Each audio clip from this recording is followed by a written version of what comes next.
From September 17th, 1972 to January 14th, 1973. The world witnessed an extraordinary achievement.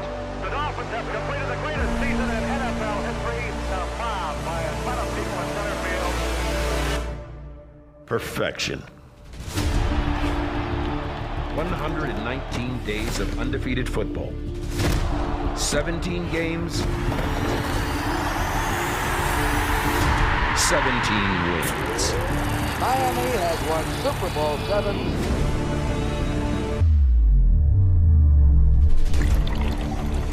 50 years later, we still toast to our remarkable feat. But that was then. The now is our focus. A new era of Miami Dolphins football. Striving ahead towards greatness. Down he goes. So while we honor the past, we look to the future with excitement and hope.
Coming through with the Bills at home. Buckle up, hold on to your hats, here comes Waddle. Embrace the fact that they're a good football team and that there's one way to be put in the category of good football teams. You beat good football teams. Caught for the touchdown! You're trying to get better. You don't get better from basking in the glory. It's on to the next. Get it, man. 1, 2, 3. Take that feeling you have on Sunday. Good day for the Miami Dolphins. And you put it to bed. 2, 3. The best teams are the ones that continually progress throughout the whole season. The offense, defense, special teams. Let's do it. all three phases being on the same page, that's where it's going to take you to your ultimate goal. This is about the Miami Dolphins. We're excited to get the opportunity to go out, put on display the camaraderie that our guys have shown together. Yo, we go, baby. Loose ball to the end zone. Touchdown. It's awesome to see the team come together. Having fun, building culture here. That's how you win games in this league.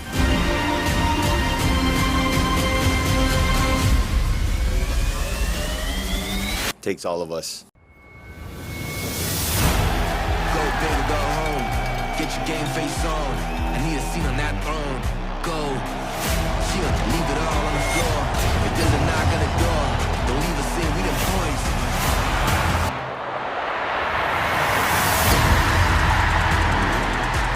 Middle got his man, and look at him go! Jalen Waddle for the touchdown! Loose ball inside the 5 to the end zone. The Dolphins have pulled off the improbable. Touchdown, Miami! Go big or go home. Touchdown! Fantastic job. They came out smoking. Tyreek Hill!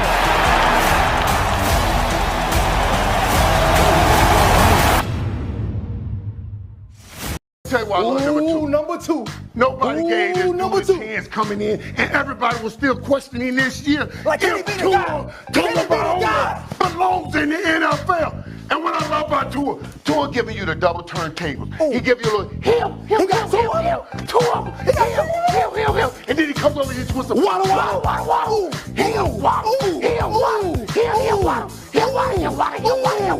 Double turntable.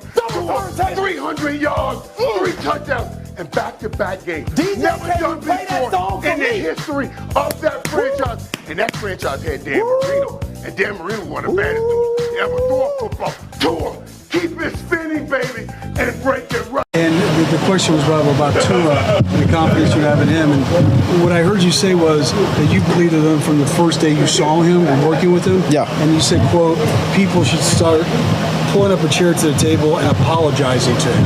That's it. That's it, bro. Like, that's all. It's easy, man. Like, that's all people gotta do, man. Just set their pride aside. You know what? Like, everybody isn't blessed to like come into like certain situations, man. You know, unfortunately, like Tua, like he came into a difficult situation.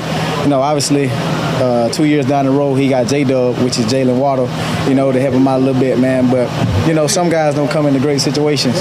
You know, so I feel like, you know, once he got a coach who truly believed in who he is as a person, who he is as a player, like this organization got around him. Like, look at the talent now he got around him. So, man, like a lot of people can begin to grab their chairs. Like, we got enough room at the table, man. So, media people, I'm saying this to y'all. Y'all can apologize now. Man, greatness on every single play and have each other back, man. That's what we got to do. Let's go. Let's go dominate. Do what we do. Touchdown, Miami Dolphins. Ain't nobody guard me. Let's go. 3, 1, 2, 3. Is anybody catching on to this Barry guy? Here's a microphone. Well, I hope you are catching on.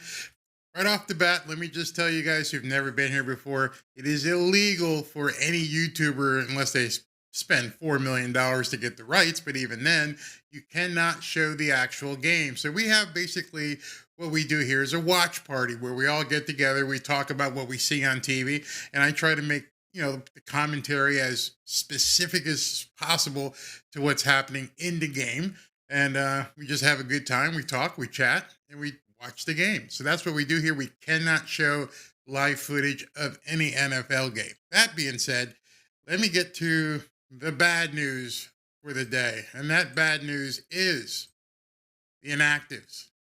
If you haven't seen this yet, here you go. Myles Gaskin, out. Teddy Bridgewater, out. Noah, out. Eric Ezekama, still in the witness protection program, out. And here comes the pain. Teron Armstead, out. Austin Jackson, out. And Hunter Long, out. That absolutely sucks. So I don't know what's going to happen here. From what I understand, Shell's going to play right tackle. Ray Little's going to play left tackle. That's the word. We won't know until they actually get out on the field. But, yeah, it's not good. Definitely not good. So There's no surprise here. Everyone knew that Teron Armstead was hurt and that him playing was going to be iffy. We weren't sure if that was going to happen. And Mark Phillips says, put your Dolphins gear back on. I had to do laundry, man. The wife was away, so I had to do laundry, and I forgot to put the shirt, get it out. Anyway, so Teron Armstead is out. So what are we going to do? Because we got to protect Tua. It's funny, I watch these people who do these things every single week. The keys to the game. There are no keys to the game for the Miami Dolphins. Don't beat yourselves. I say it all the time. Any of you guys who've been here before know that's my mantra when watching football. Don't beat yourself. That's number 3. Number 2, this week, run the ball. Establish the run. And number 1, protect Tua Tagovailoa. So I want to get to something before the game starts here, and then we'll get a couple comments. But something happened that really, really disturbed me with ESPN. There was a lot of talk on ESPN this week, almost as if they were surreptitiously, which means, covertly, putting a bounty out on Tua Tagovailoa.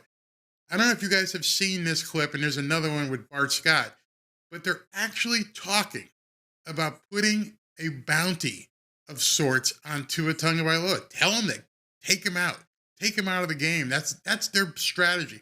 I hope the San Francisco 49ers aren't that kind of a team. We know Buffalo might be, but check this out. Listen to what Stephen A. Smith, the head clown over at ESPN, says, and then watch Dan Orlovsky's face, who is a former NFL player who's horrified that the idiot Stephen A. Smith is even saying this stuff. He didn't know. He didn't know this was coming.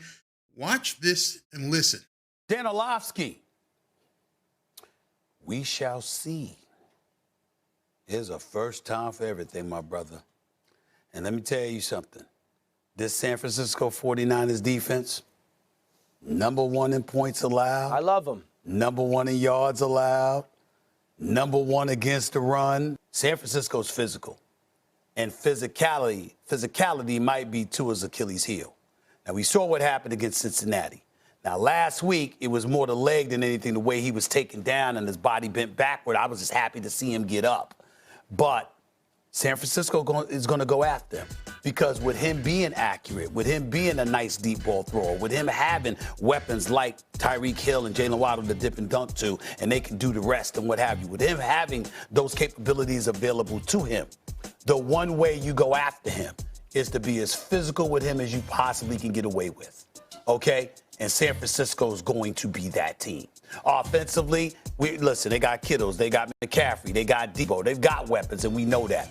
But I think that this game is going to be decided in the trenches. They're going to go after Tua. And we're going to see what happens and whether or not he can withstand the heat that they're about to bring his way, because they consider him relatively miniature and, dare I say, fragile. Relatively miniature and, dare I say, fragile. So get out there and put a helmet on him, stick him. He's encouraging these guys to go out there. There's nothing, don't get me wrong, I don't have any problem with physical football. Football is a physical game until they change it to an all-flag football type thing. Hopefully that won't be anytime soon. I encourage people to play physical football. But what he just said is beyond the pale.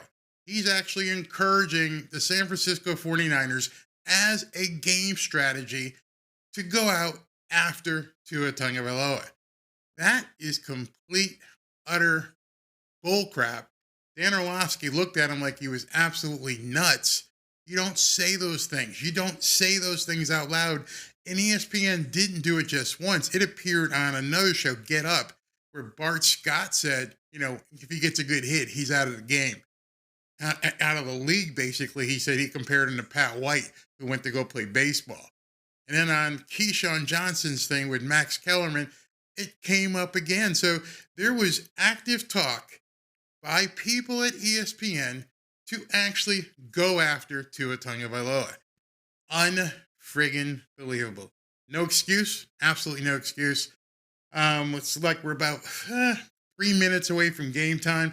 I want to go ahead and get a few comments while we're waiting. Let me make sure that this is working. I click here and hit send, and there we go. All right, yeah, Bart Scott absolutely sucks. That was uncalled for. To a 6 feet 225, 6'1", 225. They even doubt that. They even don't. They say that he's not that big. But in any event, still telling someone to go after him. That's crazy. Let's see here. Talonis says, always a pleasure to see you, sir. Thank you. Thank you for watching. And just to let you guys know, I've been putting it out there more and more often, and some people are getting pissed off at me. Thank you very much for making this. I got an email from YouTube, the fastest growing Miami Dolphins YouTube channel on YouTube. I don't have the most subscribers yet, but it's the fastest growing YouTube channel by a margin of 3-1 over the other channels out there. And it's all because of you guys. Thank you, thank you, thank you very much. Also, I need to say Merry Christmas, Mele Kalikimaka, which happens to be the Christmas for the Polynesians, especially the Hawaiians. Thank you very, very much for all you do. Hope you have a very Merry Christmas, Mele Kalikimaka. And don't forget to join us on Tuesday, which is a Tuesday. Good show planned for that. And don't forget, after this show at about 7:15, we're going to do a post-game recap where we talk about the game, look at the stats and things of that nature. So, hey, Tom, how you doing, man?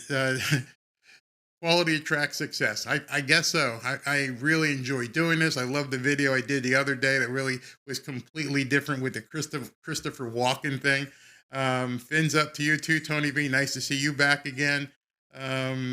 Thanks, Larry Shade. Thank you very much. So what else we got to go over here? I got to put the scoreboard up. I got to remember that. We talked about keys to the game. Memberships start next week. Now, I know everybody can't do memberships. I understand that. But I'm going to give away a bunch as well. And so what I'm going to try and do is do an unlisted video just for members. I'm going to try and do it every morning during drive time. Go ahead and record it on my phone. Won't be slickly produced. Just be me talking into a camera. I'm going to call it 2-minute warning. That's going to be the theme of it. And just 2 minutes of thoughts on what's going on with the Miami Dolphins. The refs will protect both quarterbacks early. I have an idea. See, here's my idea as a former offensive lineman. I don't know if you guys remember Lawrence Taylor. Lawrence Taylor was a freak, an absolute beast. But one of the things that some coaches used to say is don't run away from Lawrence Taylor. If you run away from him, he's going to catch you. He's going to come straight down the line and catch somebody. Lawrence Taylor's Achilles heel, which a lot of teams didn't exploit, Cowboys once in a while, was to run right at him. I say today, you put not just a tight end, not a fullback, you bring another offensive lineman out and you put 2 offensive linemen on Bosa and you plow through him and run. What's going to happen? They're going to have to shift linebackers. They may have to bring up a safety. Then that's going to open up stuff over the middle. I don't know. That's what I would do. Anyway, we're about to get ready to get the ball kicked off here. So let me shut up. And the Dolphins are receiving right now. So let me get the scoreboard up. Let me get the comment out. And let's get ready to rock here. Boom. All right, here we go, guys.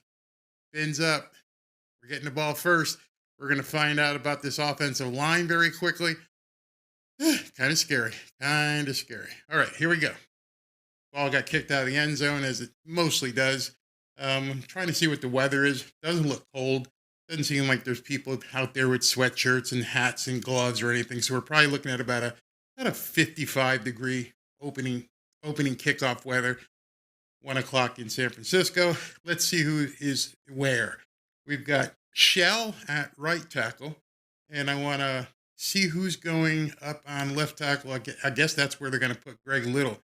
Be surprising if they don't move Bosa around. I would move Bosa around to find the weakness. Here we go. First play. Tua is in shotgun. They move Tyreek in motion both ways. He returns. Inside fake. Quick pass to Sherfield. He's gone. He may be gone. He's at the 30. He's at the 20. He's at the 10. He's at the 5. Touchdown! First play of the game. How do you like that, fans? Miami has the Dolphins, the greatest football team. We take the ball from goal to goal like no one's ever seen. We're in the air, we're on the ground, we're always in control. And when you say Miami, you're talking Super Bowl, 'cause we're the Miami Dolphins. Miami Dolphins, Miami Dolphins #1. the Miami Dolphins. Miami Dolphins. Miami Dolphins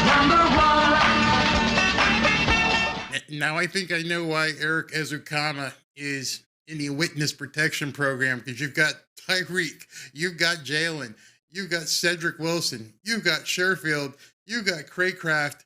They're loaded. And one thing that I saw in this play, did any of you, and I want to see some comments, we'll take some comments, did any of you know that Sherfield had that kind of blazing speed? I mean, we knew Tyreek, we knew Jalen. Did anybody know that Sherfield could run away from a defense the way he just did? So, yeah, it was a little dink, as they're going to say. They're going, oh, he threw it only like 7-8 yards. Okay. And then the guy took it to the house. Sherfield, the third receiver. What do you got to say about that? Good gosh, man. He blew through this defensive secondary and just left them in the dust. Now, understand, having come from San Francisco, they had to know what kind of speed he had. I didn't know he had that kind of speed. Let me know. Did you guys know that Sherfield had that kind of speed? Let's go ahead and get some comments. Finn Awar said, nope, not me. Nah, I didn't know. Jimmy 10, what do you I love, where'd it go? This is from John R. Hey, man, what's going on? You're back. Yeah, you can't cover everyone. Nope, they look completely lost on that play. Temperature in Santa Clara is 60 degrees. That's great weather for football. Yes, I love that. Now the defense does have to step up. They definitely have to step up. Oh, they scored so fast, they didn't even go to a commercial. So we're right back in it. And kickoff from Jason Sanders, and who's that? They stopped him about the 12-yard line. All right, so I'm going to get this comment off because they went right back to the game, which I'm really surprised. All right, here we go. Freedom Bear says he cried a little bit on that one play. McCaffrey is in the game. That's another thing. McCaffrey, they thought he wouldn't be playing. So Debo, who was hurt, is in the game, and McCaffrey. Let's see how San Francisco answers. Jimmy G is under center. Long count, really long count. He's still under center. No snap yet. Now the snap comes, and he hands it off, and he gets about 2 or 3 yards before Sealer, and the guys just eat him up. So that was McCaffrey. Didn't go anywhere. Wow. You know they're really shocked right now. I don't think anybody, none of the announcers, I don't think anybody thought Miami was going to start off with basically a 75, 80-yard touchdown on the first damn play of the game, because that's going to change everything for Kyle Shanahan. Right now, they're just thinking, hey, man, if the third guy, if wide receiver number 3 did that to you, holy shit. All right, 2nd and 7. Let's see what's going on here. Going to be a good battle to watch. Bradley Chubb out there with Trent Williams. It's a throw out to the wide receiver. I don't know how to pronounce this guy's name. Ayuk, for about a 7-yard incompletion. Guy didn't catch it. So already the Dolphins are at 3rd and 7. Love for them to make a stop right here. Get off the field and get that offense right back out. Because right now the NFL is shocked, shell-shocked. And if they stop him here on 3 and out, it's going to continue with the shell shock. All right, so Jimmy G is in a shotgun. He's got Kyle McCaffrey set to the right. Come on, boys. Let's get some pressure on him. Here comes a snap. He's back to pass. Good pressure, chasing him out of his pocket. He throws the ball for a first down to that same guy, Ayuk, for about, I'd say, 16 or 17 yards. So on a crossing pattern, our DBs did not stay with him. Let's see what happens. Yeah, he came off the line, went on a crossing pattern, and he just completely beat Xavier Howard. Xavier Howard was about 2 steps back. This is going to be just a hell on wheels type of game. You can already tell this. You got guys flying all over the field. All right, 1st and 10. Gave up the first. All right, they're on about the 43-yard line. Jimmy G's in a shotgun. He does play action, hands it off to McCaffrey, who does nothing. He runs right into Christian Wilkins, who just swallows him up. That didn't go anywhere. So it's going to be 2nd and 9. That's okay. If we can keep them in long down distance, keep them off schedule, that's going to be to our benefit. Defensive backs are going to understand what's going to be happening, what kind of patterns they're running. They're pretty much running the same damn offense, so they should see it every single day. 2nd and 9, 13 minutes left in the first quarter. Dolphins up 7-0. Kyle McCaffrey is basically, he's behind Jimmy G right now. Let's see if he goes in motion. I would expect it. Yep, there he goes. Goes in motion. And know it because we know this offense somewhat because we see it every Sunday. Jimmy G's back to pass. He's looking kind of wide open receiver. Man, we got beat really bad. That was McCaffrey out of the backfield for about, 20, 30 yards. And he was wide open. There was nobody near him. I mean, they're showing the replay. McCaffrey just blows past. Who was that? 45. 45 is Duke Riley. He just got wasted. There's no way Duke Riley is going to cover Christian McCaffrey. Not sure why Boyer would even put that kind of defense out there. All right, so it's 1st and 10. They are on the 23-24. Inside handoff goes to McCaffrey for about 2 or 3 yards. So McCaffrey's getting a workout early, so he's obviously okay. Come on, guys. Defense. We need to see some defense here because they're coming right back down the field as if nothing happened. As I was saying earlier, good matchup to watch is Bradley Chubb with one of the best offensive linemen in the league, if not the best. Trent Williams over there. The guy's just a moving condominium on the field. He's huge and can move. All right, 2nd and 6. Jimmy G's back to he's in the shotgun. He's got the ball from the snap. No real pressure. He finds almost an interception. Tried to throw it to Kittle, the tight end, and Kittle threw it behind him and he bobbled it. So here we go again. 3rd 6. I would look for Kittle again to get something. This ball was, basically catchable. Kittle just missed it, as you see in the replay, and it almost got intercepted. But we don't count almost interceptions. Only that's at times.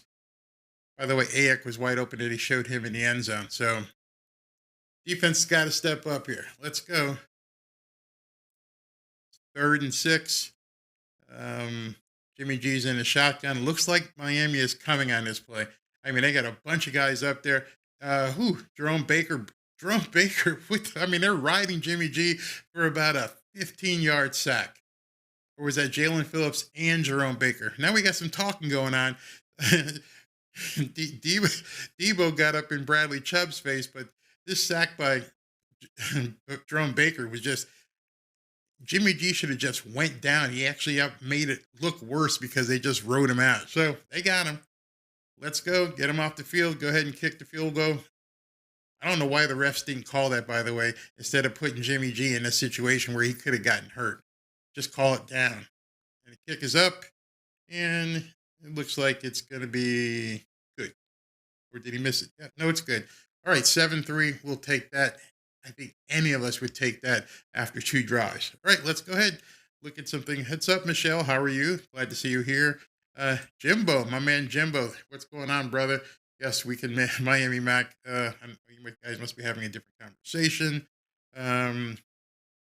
Why does the scoreboard say 7-3? Because between YouTube, just so you guys know, it's funky trying to watch these games and do this kind of thing. If I was sitting in my living room, I would have everything in real time. I don't know what kind of delay YouTube has with the NFL, with Fox or whatever. So there may be times where it seems like I'm behind because I am. I can only go by, there's nothing for me to scrub or go fast forward. This is the feed that I'm getting. Let's see here. Where are we? Let me go back to the top. Ronald, what's going on, brother? Ronald says Dolphins need to keep scoring. I feel it's going to be a back and forth game. Yeah, with these two coaches who know each other very well, and a lot of the players know each other very well, this is definitely going to be, I don't know if people are betting people, but I would say that this is going to be an over on this one. Darren says he's stuck watching the end of the Washington and New York Giants game. I feel for you, brother. I feel for you. Betsy's Butler. I'm late. What a start. Hey, man, what's going on? Or lady, thank you for being here. Yeah, what a start. Now if we can keep it up. Tony, okay, thank you. I'm only a few seconds behind. Okay, nothing I can do about that. That is the broadcast network and how they're relaying the signal to YouTube. So that's it. Let's see what we else got. Nipping at his toes, his ears. Tony, you're right. I had thought we'd see Eazy-E in this game to add a wrinkle, but now I see why. I just never knew Sherfield had that kind of speed. That was just jaw-dropping how he ran away from their entire defense for that long play. Well, Teddy, you say I'm about 20 seconds behind? I just paused my YouTube for 20 seconds to match. I'm sorry. Like I said, there's nothing I can do. Nothing I can do. I'm seeing right now. I'm seeing a commercial with some television show they got coming up. So The Accused. Why don't they blitz Baker more? That's a good question. I don't understand why the Dolphins as a whole don't blitz more. But if I had to guess, it's because our secondary can't cover man to man. That's got to be what it is. Without the Jones brothers, without, what's his name? How do you say his damn name? Kohu. Cater Kohu. Without him being out there, he's early. Man, we're stuck with having defensive backs that can't cover man to man. So here we go. We're going to get the ball back. Taking at the goal line, running up the middle. Is this Sherfield again? But we got to about the 25-yard line. And that was Raheem Mostert took that kickoff. So his knee must be feeling a lot better. Thank God. Yeah, so they're showing on the screen, Greg Little is playing left tackle. Brandon Shell is playing right tackle. So fingers crossed on this. On that last drive of one play, Bosa didn't do anything. So we got lucky in there. All right, let's see. I'd love to see him follow up with another strike. They got to run the ball. All right, 10:31, around about the 24-yard line after it's settled. Tua is in shotgun. Tyreek goes in motion. Inside handoff fake. And I don't know if that slipped out of Tua's hands, but it's a pretty bad pass out to Tyreek. That didn't look good at all. I'm just reading some of the comments here. The Jets lost to the Vikings. Oh, well. No one's going to lose any sleep over that. Oh, well. It's a two-team race to the title of the AFC East at this point. All right, 2nd and 10. That play went nowhere. Dolphins slow to get out the huddle. 16, 15 seconds on a play clock. 13 seconds on a play clock. Tua's in a shotgun. Brings Cedric Wilson in motion, turns it around. Does an inside handoff to Raheem for about 4 or 5 yards. So it's going to be 3rd and 4, 3rd and 5 in that area. Doable. Definitely a doable 3rd down play. 3rd and 6, they're marking it. You can see Mike McDaniel is doing some different things to see what the reaction is. He's doing it quickly. So far, no one has mentioned Bosa's name other than to say Bosa isn't doing anything because they're not allowing Bosa to get into this game. They keep showing him on television like everyone's waiting for Bosa to break free and do something to Tua. So he flips and comes on Shell's side. Here's the snap. He's in a shotgun. No pressure whatsoever. He gets it down the middle and gets tipped incomplete. We're going to have to punt. But the good thing, if there is a good thing of an incompletion, is didn't look like Bosa did anything. Now here's something that you guys want to know. They're showing Jimmy G on the sidelines. I think on that sack, he may have gotten hurt. They're taking him to the locker room on a cart. Jimmy G is off to the locker room on a cart. Not that I'm happy about that. I want to see teams play at their full potential. And you know what'll happen in the news. Oh, they lost Jimmy G, so that's why they didn't do anything. So nice punt return by San Francisco. So their backup quarterback, man, unbelievable. Brock Purdy, 7th-round draft pick out of Ohio State, will be coming on to run the San Francisco offense. Brock Purdy. Okay. Brock Purdy. Michelle says a comment. She goes, I told everybody last year and the year before this, the kid is going to be the next Brady to give him a team, and they did. Yeah. You want to know who scored the touchdown? That was Trent Sherfield, for about a 75 or 80-yard run. Yes, Tom Garoppolo is out. Just like that. I hope he's okay, but they did take him on a cart to the locker room. He didn't walk to the locker room, so we'll see what happens. No, he's not in the tent, John. They actually took him out. Hey, Kenneth, how are you doing? For stepping in. I like the new way you're showing comments. You're stepping it up. fast. Great job. I'm trying. I'm really trying. It's just me. There's nobody else here. I don't have a moderator. Don't have a producer. It's coming. It's coming now. We'll see what happens. It's bad to see Jimmy G out, man. That really sucks. Really sucks. This year has been crazy good. Can you imagine how good they are going to be next year? Jimbo and Miami Mac. Yep, they're going to be good. Media preying on, wow, this is a good point. Media preying and promoting an injury for Tua. And ironic, Jimmy G gets carted off on a cart. Man. Time for a turnover. Would love to see that. We'll see what this guy Brock Purdy brings to the table. Never heard of him. I don't know if you guys have ever heard of him. I watch a lot of college football. Never heard of him. And we got something from somebody here, D. Letty says Brock Purdy 6'1", 220, 4.76 40. So he's not going to be out running anybody. So I think he's going to be a stationary pocket guy. 4'7". I mean, I ran 4'9" when I was playing. I was 330 pounds. So 4'7", you're not going to outrun a lot of people. He's not Justin Fields. So, boy, we'll see what happens here. Hey, Sabrina, how you doing? Good to have you back. Barry, keep us level-headed. I'm a little stoked after that touchdown. Well, it's easy to be level-headed. They scored. It's easy to be level-headed. We got 3 and out. We didn't get a first down. Now they've got their second-string quarterback in, and we're, okay, here come the spammers. So let me go ahead and get this off the screen, and let's see what Brock Purdy does. So in terms of Jimmy G, I'm not sure why he needed to be carted off. And interesting, what I had said when I saw that sack, when I saw this sack, oh, yeah, his ankle, it's his left ankle. Oh, it's really bad. Oh, God, I didn't focus on it before. But what I had said when he had that sack, I said the ref needed to blow the whistle. They're letting these guys get hurt. Damn, that's a bad break. I mean, I don't know if he broke his ankle, bad break, him being out the game. So handoff to the left side to Kyle McCaffrey for about 4 or 5. I believe that's McCaffrey. Or is that, yeah, McCaffrey. We got a fight going on. Gator Kohu and Ayak.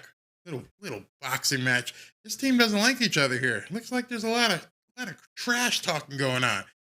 More than normal for the Dolphins. But I like the feistiness. Fight back. Show you got some cojones. All right, here we go. It's going to be second, probably 4 or so. Got to believe, 2nd and 7. Bad spot. And so you got to believe that Kyle Shanahan at this point is not going to have the same offensive game plan with the second-string quarterback. We should know that.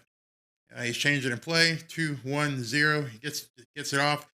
It's a pitch back to McCaffrey for about 4 or 5 yards. AVG tackles him. It's going to be a 3rd and 2 or 3rd and 3. I don't like that they gave up that much yardage to him. Trey Lance is basically shut down for the season with the injured reserve. So they're down to their 3rd-string quarterback. We know all about that. They're down to the 3rd-string quarterback. And 3rd and 3, we got to stop him here because this would really be a blow to them. He's in a shotgun and an empty backfield. So bring some pressure here on him. He's a rookie. Not a rookie. Yeah, he's a rookie. Come after him. And they do, and he throws it, and it's complete to Kyle McCaffrey for a first down. Damn, that kid is good. I always knew he was good. As you guys know, back here, I've got my Notre Dame banner. I've been a Notre Dame fan forever, and I used to watch him play when he played at Stanford, and I would just hold my head in my hands because the kid was so damn good. So damn good. And he's deceptively fast, and he's strong as a bull, and, you know, Duke Riley just can't stay with him. That's going to be a problem. That's 2 plays now. We've seen Duke Riley get smoked. All right, 1st and 10 from the 40. Debo's in motion. He hands off to, guy just gashed up the middle. Their other halfback, number 24, what's his name? Mason just went for about 15 yards, just right through, big gash on the defensive line. So if we're going to lose the battle up front, or if they're looking, Boyer, that was a bad scheme all the way around. I was trying to couch my words because I don't want to be as negative, but that really sucked. Just call it like you see it. All right, 1st and 10 from about the 30-yard line. Purdy's under center, and there he play action. He's got Phillips in his face, and he had to toss the ball out of bounds. Good play. Yeah, I remember watching his father play, Ed McCaffrey. Really good player, really good. Defense needs to step up as soon as possible. Right now, Christian McCaffrey is on the sideline. I don't think he's hurt. I think they've just ridden that horse a little bit too much already here in the first quarter, and he's taking a blow. So we're looking at 2nd and 10. That was a pretty bad pass that Purdy tried to throw. It wasn't Purdy. It was not a Purdy pass. Sorry, pun intended. Here we go, 2nd and 10.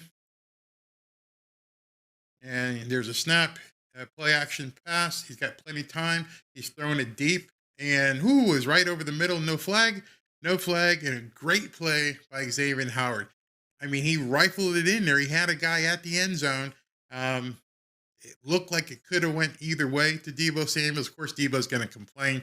But Xavier Howard with a great play there. He comes in on a post. And yeah, he gets his hand in there to break it up. That was clean. That was completely clean. He might have been holding him a little bit with his left hand. We're not going to say anything about that. All right, so here we go. 3rd and 10. You got a rookie quarterback, 3rd stringer in. Bring the house. Bring them all. And he's rolling out to his right. He's looking. He's got some time. He's going to get hit. And he throws the ball, and it's incomplete. So they're going to have to kick. Oh, shit. They called They threw a flag on that. We're going to get dinged for pass interference, it looks like. That's stupid. Come on, man. What are they going to call? Let's see. Bradley Chubb came in. Bradley Chubb chased him. Are they going to call in? What is this? And nope, that was a good play chasing the guy down. But I guess they're going to catch us on pass interference down the back. Yeah. Let's see if they pick it up. I mean, that ball was uncatchable. I mean, there used to be a time when they would say, hey, listen, let's pick up the flag. Something was uncatchable. Let's see what they have here. They catch him. He's kind of holding on to the jersey, but then he lets him go. Oh, yeah, he hit him early. Not much. I think it's nitpicking. Anyway, 1st and 10 from the 15. Let's see, inside handoff.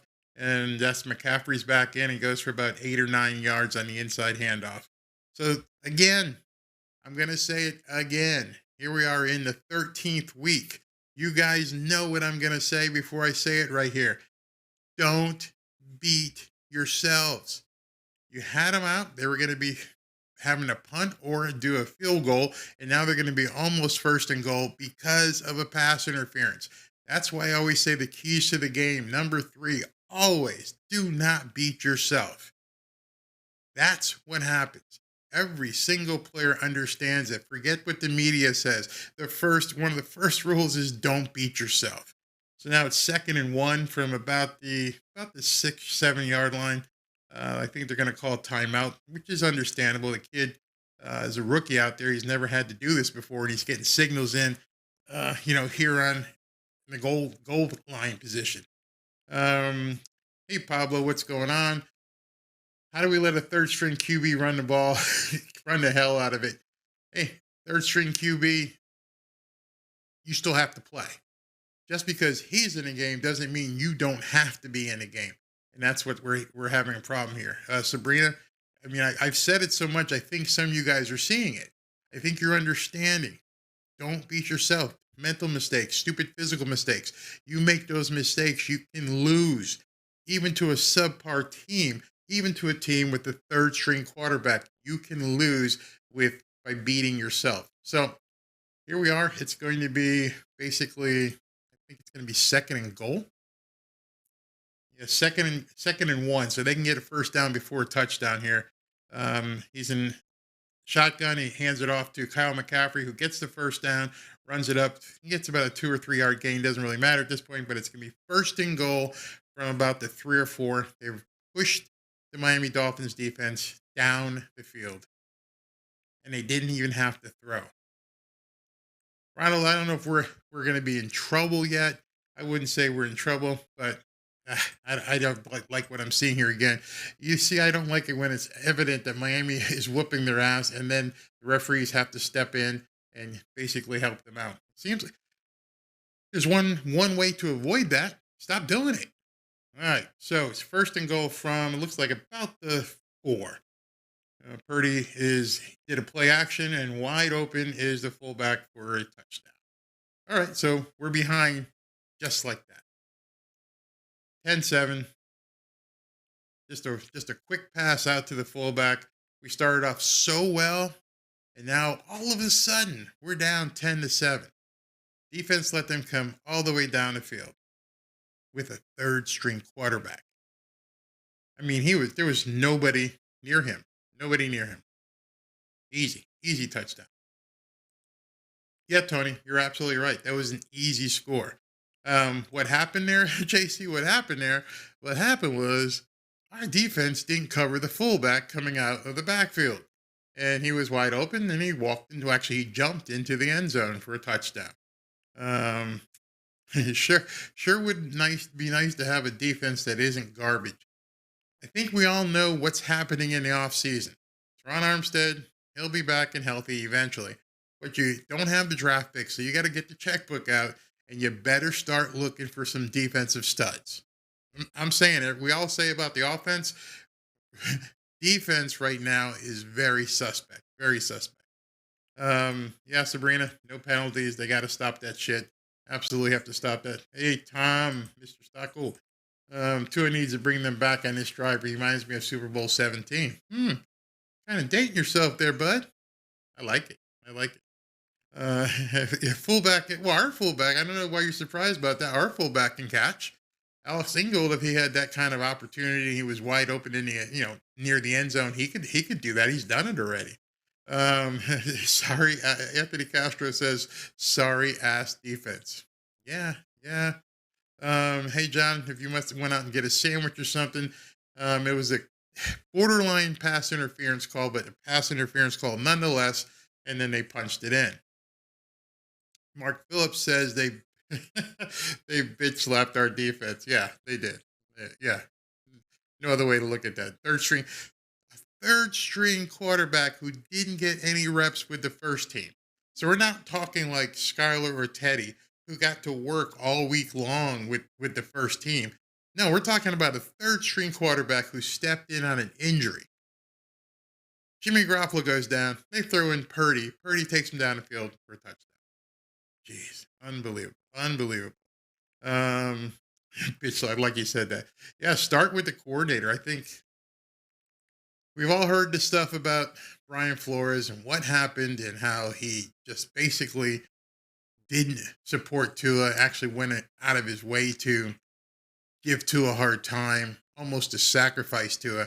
Well, you brought back the defensive coordinator that was on the field in the locker room while that happened. That says a lot. Afterbaked, what's going on? I remember you from a couple weeks now. If they run like that all game, they'll win. Not necessarily. Here's why. That takes a lot of time. If we can score and force them to run, then that's a different story. But we went 3 and out. They're talking about Jimmy G right now. What are they saying? I can't hear this update, but it didn't look good when he went out. Hawkins, you're absolutely right. We need a good drive here now for some points. Okay, here we go. The kick is off, and it's out of the end zone. So we're going to start 1st and 10 from the 25. Jimmy G has not returned from the locker room on that. So it says their scoring drive was 9 plays for 54 yards, but we know a lot of it was pass interference that moved him up. And we just gave Purdy his first career touchdown pass. He can put that on his wall and say, thank you, Miami Dolphins, for letting me score a touchdown on you guys. All right, here we go. 1st and 10, Tua is under center. Waddle's in motion. Looks like it's going to be a running play. Yep, handoff to, is that Raheem or Jeff Wilson? Jeff Wilson's a bull, man. He's still not down. Push that file until they blow the whistle. Keep pushing. So he got about 3 yards on that. Not a big running play. Our offensive line isn't getting a push. If you don't get a push, you're not going to get yards. And if you don't gap, maybe you can gap somebody. Maybe we can do that, but we're not doing that right either. All right, here we go. Yeah, you're right. I just saw that. We got to stop McCaffrey on the cutbacks. And I would like to see our offense do a lot of cutbacks. 2nd and 7. Tua's throwing back to throw. He's got time. He's scrambling. He's throwing over everybody. No terrible throw. He was trying to find Waddle with the scramble. So the offense right now, after that first play, has looked very shaky. Very shaky. The receivers, very wearily. Tua's got time. The offensive line is keeping Bosa and those guys off of him. He's got time. Nobody's getting open, which is something they're not used to. We're not used to not seeing the receivers get open. All right, 3rd and 7. Definitely don't want to go 3 and out again. Let's see what happens here. Tua's in a shotgun, empty backfield. Bosa's here on the left side. He's got plenty of time, and he threw it. And this time, Waddle dropped a low pass. It's going to be 3 and out. We're going to have to punt. It's not working right now. There's no rhythm whatsoever. I'm not really sure, but this ball was really low. It was definitely, it was catchable. Definitely catchable. Tua threw it low, but it was catchable. Not sure what's going on right now. They're not clicking. So it's back to these guys. Here's a punt. It's down to about the 10-yard line. He did not fair catch it. He's returning it, and he's back up to about the 23-yard line. We got a flag, which usually means, as you guys know, pushing it back. It's probably going to push them back a little bit here. Purdy is coming back in, so Jimmy G still no sign, unless you guys heard word. Doesn't look like Jimmy G's coming back anytime soon. But when you see a flag on a kickoff return, it's usually blocking the back, which will take them back. I like what you said here, Freedom Bear. Exactly. Tua has got to calibrate that sniper. And it's a good thing he didn't throw it to, they pushed him out of bounds, so they're calling it on us. Guy went out of bounds, it came back in, so it wasn't blocking in the back. We just got called for going out of bounds and coming back in. Another penalty. Miami Dolphins. Easy to see. All right, we're going to a timeout, so commercial. Wes, you're absolutely right. Can't let them score. Tony, I saw that it is on us for running out of bounds and then coming back into the field of play. Have you, wait a minute. Have you ever tried White Castle? Well, let me tell you a quick story since you asked me. In my advertising days, I worked on a team where we did the advertising for White Castle. Met all I say relatives. It was run by a family. It was one of the best clients I ever worked on. The food, yeah, I lived in Connecticut, so I was around New York, and I, of course, anyone who's been in a bar after 2 or 3 in the morning and wants something to eat, you had to have a White Castle. So back then, I was like, man, these are the best things ever. These sliders, oh man, I had a craving for the White Castle. The crave. That was us, by the way, came up with that term, the crave. And then, as you got older, you're like, hey man, this tastes like crap. It doesn't even taste like burgers. But then I had to like smile and say, oh, they were great because they were a client. And you had to basically be the brand, live the brand. Oh, hey, here's me eating a White Castle for lunch. Yeah, God, that stuff is crap. But anyway, that's my White Castle story. And also, we worked on a campaign with Anthony Spice Adams. Some of you guys know Spice now. He's big on Instagram and he does some funny videos, but he did his retirement at a White Castle and we saw it and we're like, we got to get this guy to be a part of what's going on. So anyway, I digress. I went to White Castle and got thrown out. How the hell you get thrown out of a White Castle at 2:00 in the morning? Culver's. Yeah, I like Culver's as well. Down here in the South, you still buy the frozen ones. Yeah, the frozen ones. Yeah, the frozen ones aren't as bad. I like when you guys go off on these tangents, not just talk about football. We can talk about life and what we eat and things of that nature. Yeah, what about Culver's? Culver's, yeah, I've tasted those. They've got a good drive-through. Ate some of their food when I lived in Myrtle Beach, South Carolina. Some really tasty stuff. Really tasty stuff. You ever hear of Zaxby's? Zaxby's got some really, really neat. I mean, they call it fast food, but some of their food's pretty good. I like how we digress here. Used to go to St. Louis a lot, and would bring back bags of White Castle to Fort Lauderdale. Yeah, it's a sort of like the same thing, like friends of mine would go up to Philadelphia and get cheesesteaks, and they'd get these cheesesteaks from Pat's or Geno's and bring them back in bulk. All right, here we go. Off the food. 1st and 10. They've got the ball on about the 28-yard line. He hands it off to, I think that's McCaffrey again, stopped by AVG for about a 2-3 yard gain. AVG basically just wrestled him to the ground. Okay, how we go? Somebody in here giving a hard time about Tua. Yeah, they're around here. They always come in. And Pete, Pete, I am focusing on the game, man. It was during a timeout. It was a commercial. You want me to show the commercials? Anyway, here we go. So now we're back in the game. It's 2nd and 7. McCaffrey only got 3 yards on that last play. Here's a handoff, and McCaffrey again is stuffed. Defense is doing pretty good on the run. He got about 1 yard before the flag came down. This better be holding on San Francisco. This better be holding on San Francisco. I didn't see a face mask or anything. Let's see what we're going to do here. The Zebras are in a huddle. Come on. You doesn't need to talk this much about holding, dude. Come on. I think it's going to be against the Dolphins. I think they're hitting us with another penalty. Let's see what we got here. Yep, it's on us.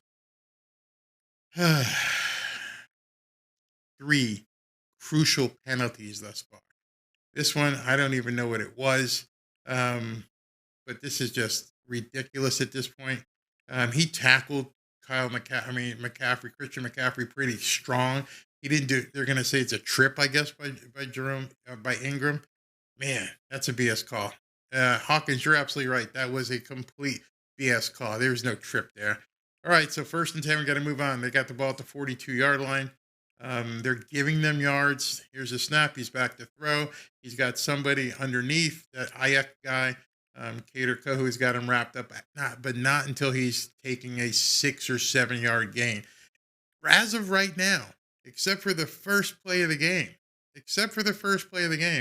this 3rd string quarterback, dare I say, is playing, well, he's playing better than Jimmy G did, and he's also playing better than Tua has thus far. That's saying something. Don't like it. Don't like it at all. Not sure why our receivers aren't getting open. I don't know if they're getting jammed. We're going to have to start looking at that. But it's 2nd and 4. He's under center. Let's see what he goes. He's got the fullback in motion. Handoff to McCaffrey for about 2 yards. It's going to be 3rd and 2. So the Niners aren't doing anything special. They're just beating the Dolphins helmet to helmet. They're beating the Dolphins right now because they're basically more physical, and because the Dolphins keep getting called penalties on them. So here's a 3rd and 2, and they've got him snapped. So who is that? Christian Wilkins. Man, if Christian Wilkins isn't in the Pro Bowl, it's a travesty. Man, this kid is playing. He's a big dude. He's playing extremely well. He busted through the line here. They were handing it off to McCaffrey again. He just came through, basically beat the block, caught McCaffrey a couple yards behind the line of scrimmage. So we got him out of there. It's 4th down. Let's go. Let's get the offense moving. Man, yeah, good play. Freedom Bear, you're absolutely right. That was a great play on that. So they're gonna have to punt right now. And you are absolutely right. We got to bring it to a. Not sure why these guys haven't been open. Got to figure out why. Wow, this punt is going to be down about the 2 yard line. Let's see where the ref walks it up. He's still walking. Oh, it's not that good of a punt. It's going to be about the 19 yard line. Looked like it was going to be down by the 2. You know, they walk and they start doing, you know what they remind me of? They remind me of the guys at 7-Eleven who look to see if it's a $10 bill is legitimate, where referees walk up the line and try to tell you where a ball went out of bounds. Okay, great. All right, let's go here. Come on, man. Come on. No happy feet, Tua. Nope, no happy feet. What do we got here? I hope Tua is woke now. Great, okay. Wilkins is playing lights out. That is for sure. Miami Mac, hey, what's up, brother? Tua time. He's the comeback king. Absolutely. but let's not have to do that again this week and wait till the fourth quarter. I got to believe you're right, Jay. I think McDaniel is getting warmed up. But one of the problems I think we're seeing right now, we're at 51 seconds left in the first quarter. Other than Tyreek going in motion, we haven't mentioned his name. We've seen, obviously, Sherfield take it to the house. We saw Jalen Waddle drop a pass, but we haven't heard Tyreek called yet. That I think we need to look at. Wes, this is what I said at the beginning of the game, run at Bosa. We haven't heard his name called yet either. So the offensive line, when you don't hear his name, when you don't hear Bosa, you don't see Bosa coming after Tua, that tells me that they're doing a good job. So one of the things that may be happening, because Bosa is not getting to Tua, that means they are throwing it much quicker. The timing may be off. That might be something because the guys aren't used to having to get where they got to get to that much quicker. So that may be something for us to look at. If that's what it is, that will adjust. Who's paying these refs? Michelle said, yeah, absolutely. It sucks. What's up, Troy? 50 state fans from Hilo. How you guys doing with the volcano erupting out there?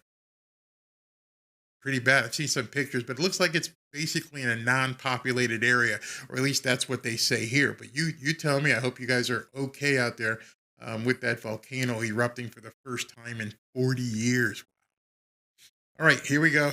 Hey, Miami Mac, what's going on? What do we got here? Barry, love you, brother. Fins up, Merry Christmas. Absolutely, to you as well. Okay, 1st and 10, 51 seconds left in the first quarter. Tua is at about the 10-yard line. Actually, the ball's at the 10-yard line. Tua is standing at 5. Tyreek is in motion. Here comes the snap, high snap. He's got plenty of time. He's looking deep for Tyreek. To Waddle, he overthrew it. He was open. Wide open. Tua overthrew it. So something isn't clicking. This isn't normal for Tua. He had plenty of time. He throws the ball. It just got away from him. I mean, Waddle was wide open. Not sure. I mean, he's so wide open that if he threw that ball where it was supposed to be, he could have probably taken it. So Tua's rust is still showing from the break. Here we go. 2nd and 10 from the 10. He's looking. Nobody open. He finds who is that? Is that Gesicki? Yeah, Gesicki Durham Smythe for about a 20-yard gain. That's another Miami Dolphins. So I like that pass. He found him. Like I said, the receivers have been open. It's not like they're not open. As earlier, I thought they weren't getting open. No, they're getting open. Tua has just been missing. He hit on that one now. So get your rhythm, brother. Get your rhythm. Don't worry about Bosa. Your offensive line is playing well. Here we go. 1st and 10 from about the 29-yard line. High snap, but he catches. That play, he tried to throw it to Alec Ingold. Again, Alec Ingold, wide open. Tua missed him. He completely missed him. So he can see it. You can see in his face. He's like, what the hell is going on? He's squinting. He was wide open. There was nobody there. And he completely missed him. So I'm not sure what it is. It's got to be something to do with timing. I mean, he knows he's going to have pressure, but he's not even taking a 2 or 3 step drop. So he's getting rid of the ball. And I think he doesn't realize he has enough time. Here's a snap. He throws it again. Threw it behind. Oh my God. He threw it behind Tyreek. That should have been an incompletion, but instead. That's another Miami Dolphins. That ball was way behind Tyreek. Tyreek caught it with one hand and turned around for a first down at the end of the first quarter. So are you guys seeing this as well? Are you guys seeing that he's missing these passes, which is very different from Tua? How the F they keep dropping picks? I don't know. Hey, Jimbo. Yeah, wow. That's all we can say right now. Yeah, Mac needs to definitely get over there with Tua and calm him down. I don't know if it's calm him down. I don't know why he having anxiety. Maybe for a whole week he's heard how Bosa's gonna come after you and take you out. ESPN, hey man, if you get a chance, hit him.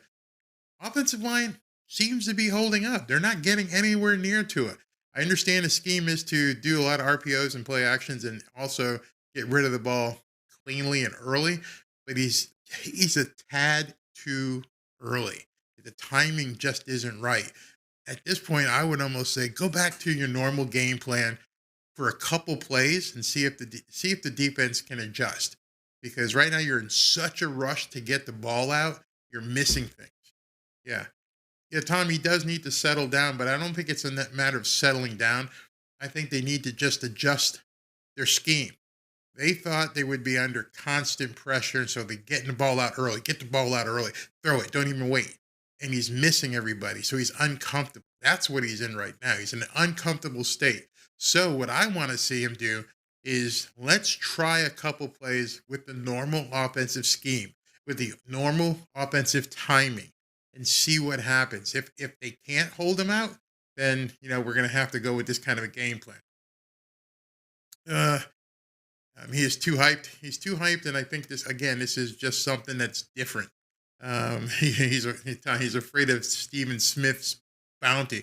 And don't think that's not in his head, that these guys are coming after me. But so far, so good. So far, offensive line is keeping these people away from him.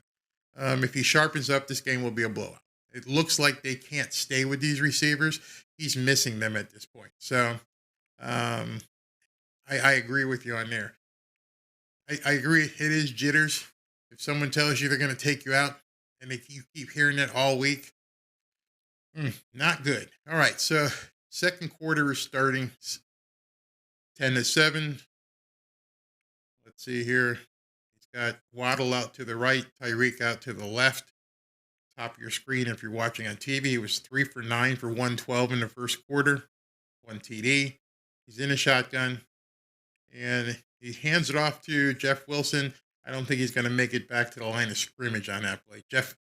Greg Little just didn't get a block, so we're not getting. I hate these wide blocks because you're asking these guys to pull with this defensive speed. That's not going to work. And yeah, I'm seeing blocks being missed all over the field. And if you don't make those blocks, Raheem Mostert has no place to run. So it's going to be 2nd and 9. Tyreek missed a block. You're asking Tyreek to block basically an all-pro linebacker. That ain't going to happen. 2nd and 10, they're saying there was no gain. All right, let's just regroup here. He's in a shotgun. Good snap. Plenty of time. And he throws to Tyreek again for about 12, 14 yards. That's another Miami Dolphins. So if you're watching this right now, Tua is basically being told to throw this ball. I mean, 2-step drop, throw it. 2-step drop, throw it. He just happened to get this one in the seam. Tyreek ran a great route, and he was open. So here we go. So it's 1st and 10 on the 36-yard line. Tua puts Tyreek in motion. There's a snap, inside play action. Threw it out to Alec Ingold, who hops over a defender, gets about 4 or 5 yards. Well, I mean, those guys hop and do those jumps over defenders. That stuff's pretty crazy. But he got about 4 or 5 on that one. He put the ball where it needed to be. So maybe he starts seeing what he's got here. Let's see what happens. I like what you said here, Jay Stone. Remember what Miami did in 1 quarter against Buffalo. Yep. Nobody's panicking. No panic. Tyreek got dinged up on that play. Hope he's okay. He's out right now. 2 is under center. 2nd and 4. There's a handoff to Jeff Wilson, who goes for a first down. So that's another one. That's another Miami Dolphins. My bad. I said Jeff Wilson. Raheem Mostert is in at running back right now. And Raheem Mostert made that first down. Mostly on his own, by the way. All right. So, damn, I forgot to get the Woosa GIF. Definitely got to start using that. Craycraft comes in, so I think Tyreek is taking a blow. He did take a good pop trying to block that linebacker. All right, here we go. 1st and 10. Ingold in motion, no play action. He throws it to Ingold for another 5 or 6 yards just out in the flat. He's getting rid of the ball quickly, very quickly. I've never seen him play where he's getting rid of the ball so fast at this point. I mean, Tyreek's back in the game. I mean, that was a 7-yard pass. He took it, boom, threw it. As soon as he got the ball, he was already looking for Alec Ingold. So Mike McDaniel is running an offense right now where Tua is not going to hold the ball long. And here it is. This one, he does a play action pass. Bosa's chasing him. He throws it, and it's complete to, I don't know who it is, but he got mugged. That's is that Tyreek again? Nope, that's Alex Ingold for about 7 or 8 yards. It's going to be 3rd and 1, 3rd and 2. Let's see what happens here. Yeah, you're right, Sabrina. Woosa. Got to make this first down. John, you might be ahead of me, so you ruined it for me. Or you can tell me it's 4th down already. This 4th down, we can't make this much on 3rd down. Is that what we're going to see here? Okay, he's under center. Tyreek's in motion. Here we go. And he's back to pass. Not going to get this one off. This one he got sacked, and this time Nick Bosa did get to him. Wasn't a hard hit, but it was a hit nonetheless. So we're going to have to bring on Jason Sanders for, let's see what happens here. You asked Alec Ingold to block Bosa? Did you really scheme a play where Alec Ingold was supposed to block Bosa? You trying to get your own quarterback killed? That's insane. Absolutely insane. Of course that's going to happen. Wow. All right, Jason. Got 43 yards. Tie it up. Let's do this. And the kick is up. And the kick is good. 10-10. Tua got sacked. Yeah, we'll take it. What else we got here? All right. So if it would have been another, yeah, I know what you're saying. Michelle, what's going on? Michelle says they're having to readjust their whole game plan since Jimmy G came out. I guess they didn't plan on that. I don't think anybody plans on having your QB1 go down. We know about that. We've seen it. We understand what's going on. Maybe it's good he got sacked and survived. Now the fear is in the past. Good point. Took a hit. Wasn't a hard hit. Took a hit nonetheless. Run your offense. Let's go. Absolutely. Sanders did make a good kick. Wait a minute, what's this? It made me sick. Our indulgence and wait a minute, I gotta put this up. It makes me sick how overindulgence and exaltation of Tua, dude, what's wrong with you? This is a Miami Dolphins fan channel. You're amongst Miami Dolphins fans. If you don't like it, maybe you should just not watch. Yeah, that's what I'm saying. That's nuts. Yes, we're going to need some halftime adjustments for sure. Yeah, Pablo, you could see it clearly that Ingold missed that block. But my problem is, why do you put Ingold up against Bosa? Why would you try to scheme a play where a fullback has to block arguably one of the best defensive ends in the league? That's just not good. Hey, Talib. We share the same last name. New sub. Thank you for subscribing. Thank you very much. Let's see here from Joe Flynn. We're not getting the calls today, folks. That was roughing the flat passer right there. I'm glad you saw it, because if I had said that, people would say, oh, you're being a partisan, you're being too much. That didn't look too kosher to me either. Not at all. Yeah, Ingold is likely to miss a block against Bosa. And if he doesn't miss him, Bosa's going to manhandle him anyway. So if you miss the block, got a problem. If you end up engaging Bosa, that guy's probably going to toss you out the way like a rag doll and come in at the quarterback. So in any event, I don't know how they thought that. So they're talking about Jimmy G. You're watching his left ankle just basically be bent sideways. I don't think he's coming back today. I don't know what they're going to do if he can't come back relatively soon, but his ankle looked, and I don't mean today, but yeah. On third down, go ahead and run the ball and use 6 offensive linemen. Yeah, like I said earlier, run at him. All right, so it's 10-10. Good game so far. I think nobody's really complaining. I think we see a boxing match between these two teams. It's getting dark over here early. I forgot. Here on the East Coast, it's getting towards nighttime. It's already 5:03, so I had to turn the other light on real quick. Refs don't care. They have it out for us anyway. Probably you're right in terms of liking what Sealer's doing. He and Christian Wilkins are just two beasts in front. Two beasts. All right, here we go. 1st and 10 from the 25-yard line. Purdy is in the shotgun. He hands it off to, I think that's Debo tried to do a straight handoff up the middle. And, of course, when you got our middle of Sealer and Christian Wilkins, not likely going to do much. So he was stopped probably before you got back to the line of scrimmage. It might be 2nd and 11 here. They're going to call it 2nd and 10. So they're saying he got back to the line of scrimmage. So, Darren, you say you've noticed that Mike McDaniel has a problem calling short yardage plays. This offense isn't set up for short yardage plays. All right, here we go. Back to pass, the empty backfield. Light pressure. He throws out about a 5-yard pass out to the 30-yard line. So it's going to be 3rd and 5. Cater Kohu with the stop. 3rd and 5. You can see Kyle Shanahan. He's having an issue as well. He's not able to use his full offense here. Debo Samuel running up the middle, not throwing to him too much, if at all. Would love to get a 3 and out here. 3rd and 5. Come on, guys. No penalties. He's going to do a play action or a screen or something. They're not going to let this kid sit back there and take a full pass rush. Not going to happen. Here it comes. Nope. Oh, he almost got hit, and that's going to go nowhere. They blitzed him.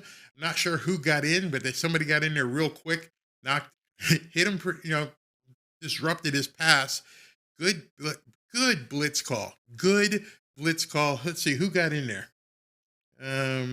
It's Jerome Baker again. Boom. Jerome Baker came right in untouched. Great play.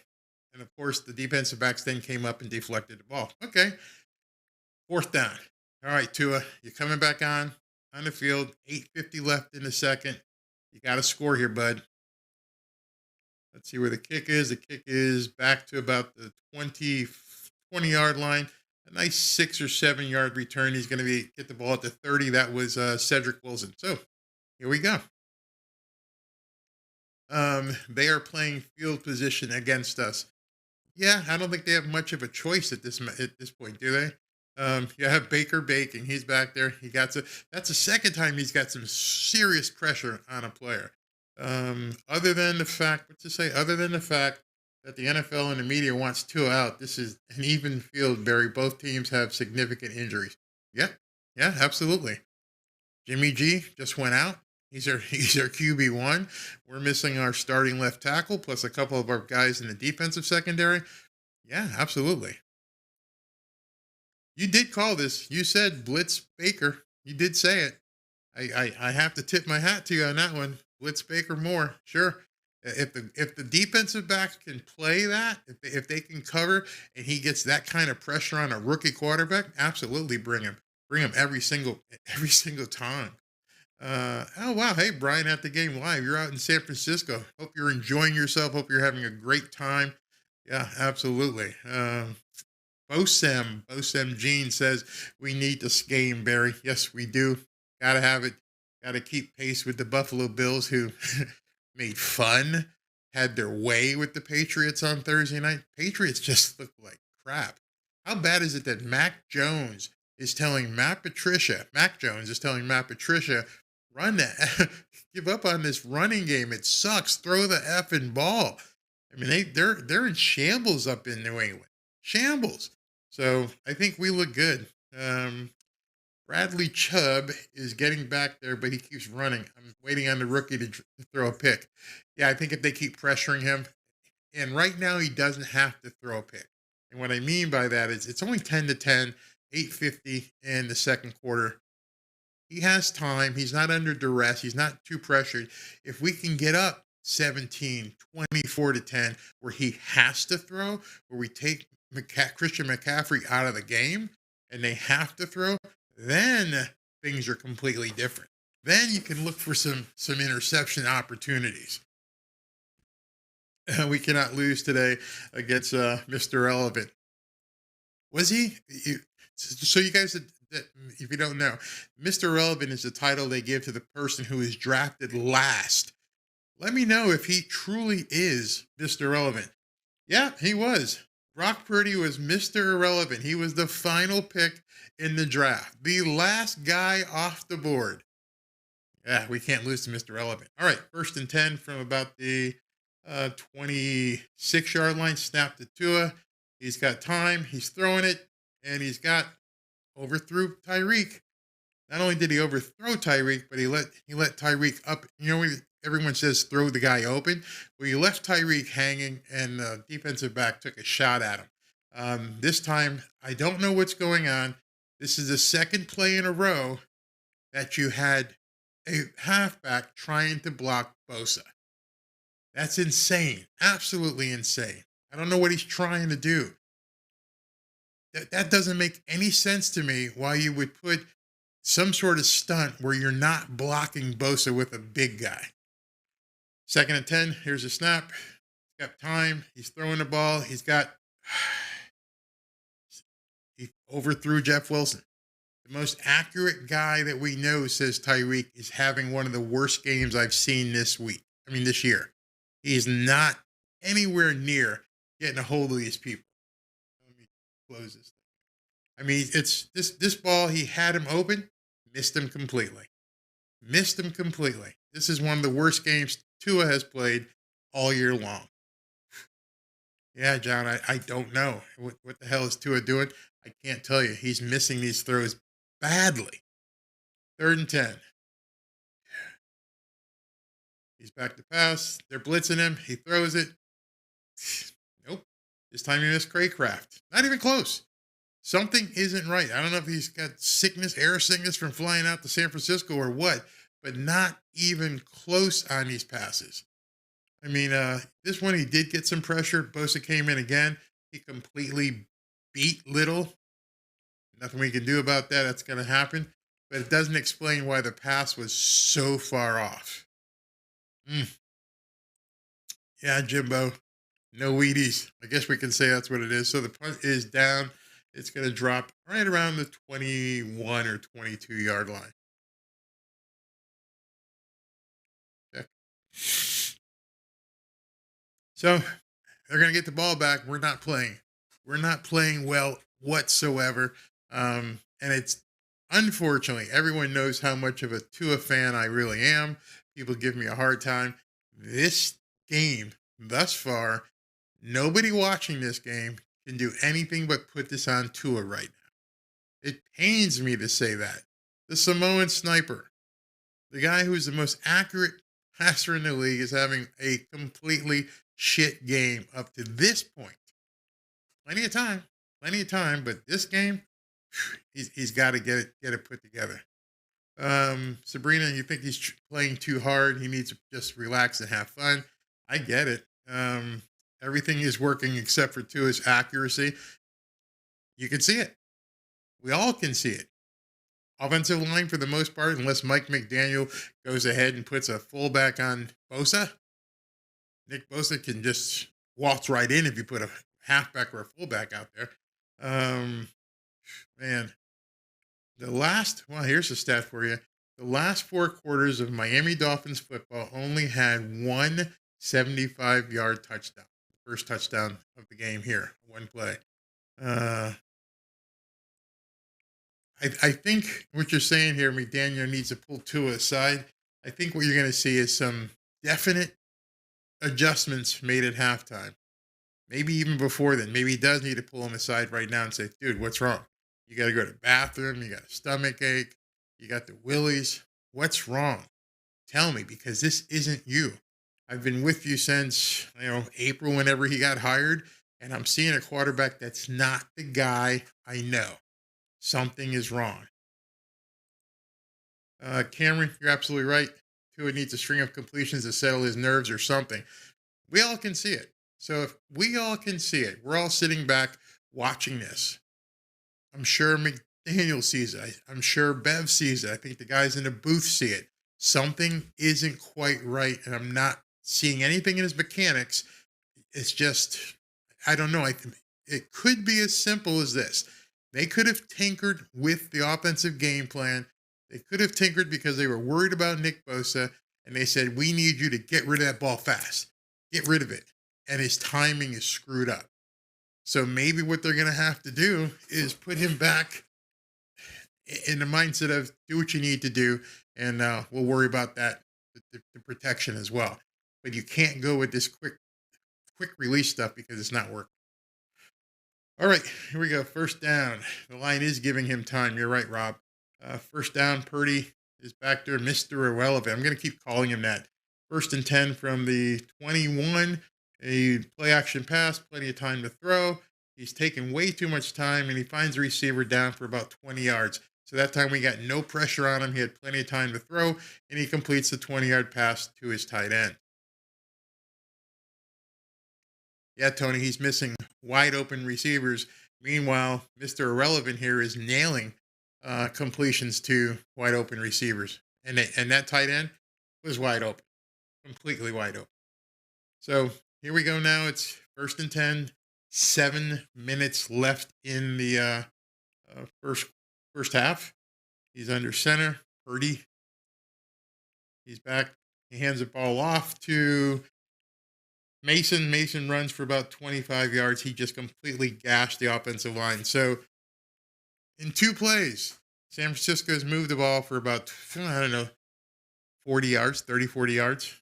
I mean, our entire right side of the line just got smushed on that play as he ran through it. So not a good play.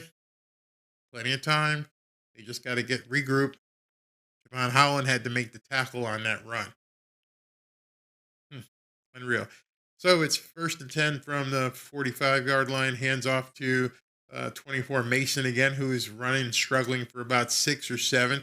They may give him as much as 8 on that play. The Niners are playing with a sense of accomplishment. You can see that their motivation is they think they can run on the Miami Dolphins right now without even having to use Kyle McCaffrey. 2nd and 3rd, 6:38 left in the first half. Clock is running. And as long as you keep this kid in 2nd and 3rd situations where he doesn't have to do much, it just makes it worse because he doesn't feel any pressure. I am a 3rd string quarterback. He's in a shotgun, so if we don't get pressure on him, here they come. Oh, they got him this time. Boom, here we go. AVG with the sack. There's a flag on the play. Please let it be holding. Please don't let him throw it on us again. Every time we get a good play, you're going to call a penalty on us? Let's see what it is. It's sad that we have to wonder. That we have to sit back and go, please, not be us. Let's see if it's a hold. Van Ginkel came in. He did an inside stunt. That's got to be a hold. Yeah, they tackled Van Ginkel. So if they don't call that anything but a San Francisco 49ers holding, I'd be very surprised. All right, so it's 3rd and 10. That's all it is. All right, 3rd and 10.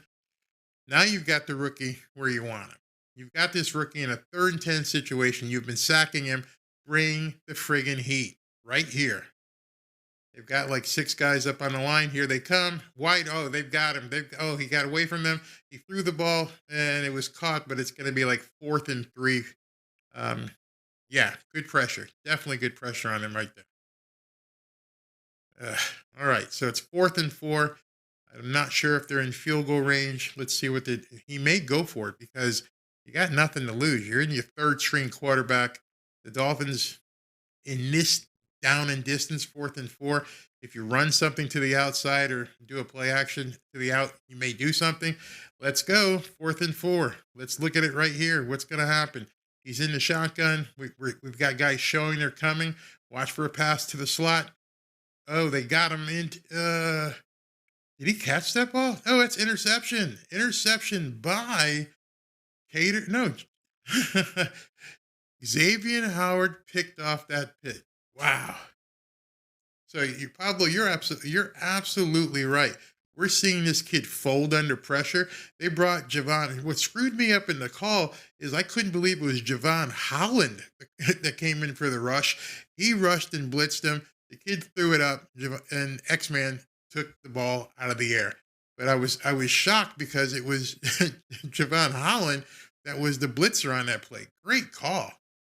Great call. Xavier Howard. He's going to come down with it at about the 18-yard line. So it's going to be 1st and 10 at about the 18-yard line. Let's see, 5:13 left. Let's effing go.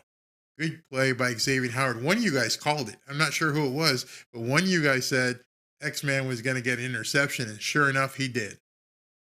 All right, 2 is under center. Let's see what happens. You got Alex Ingold in motion. He goes back to the other side, play action. He's looking to throw, and he completed it.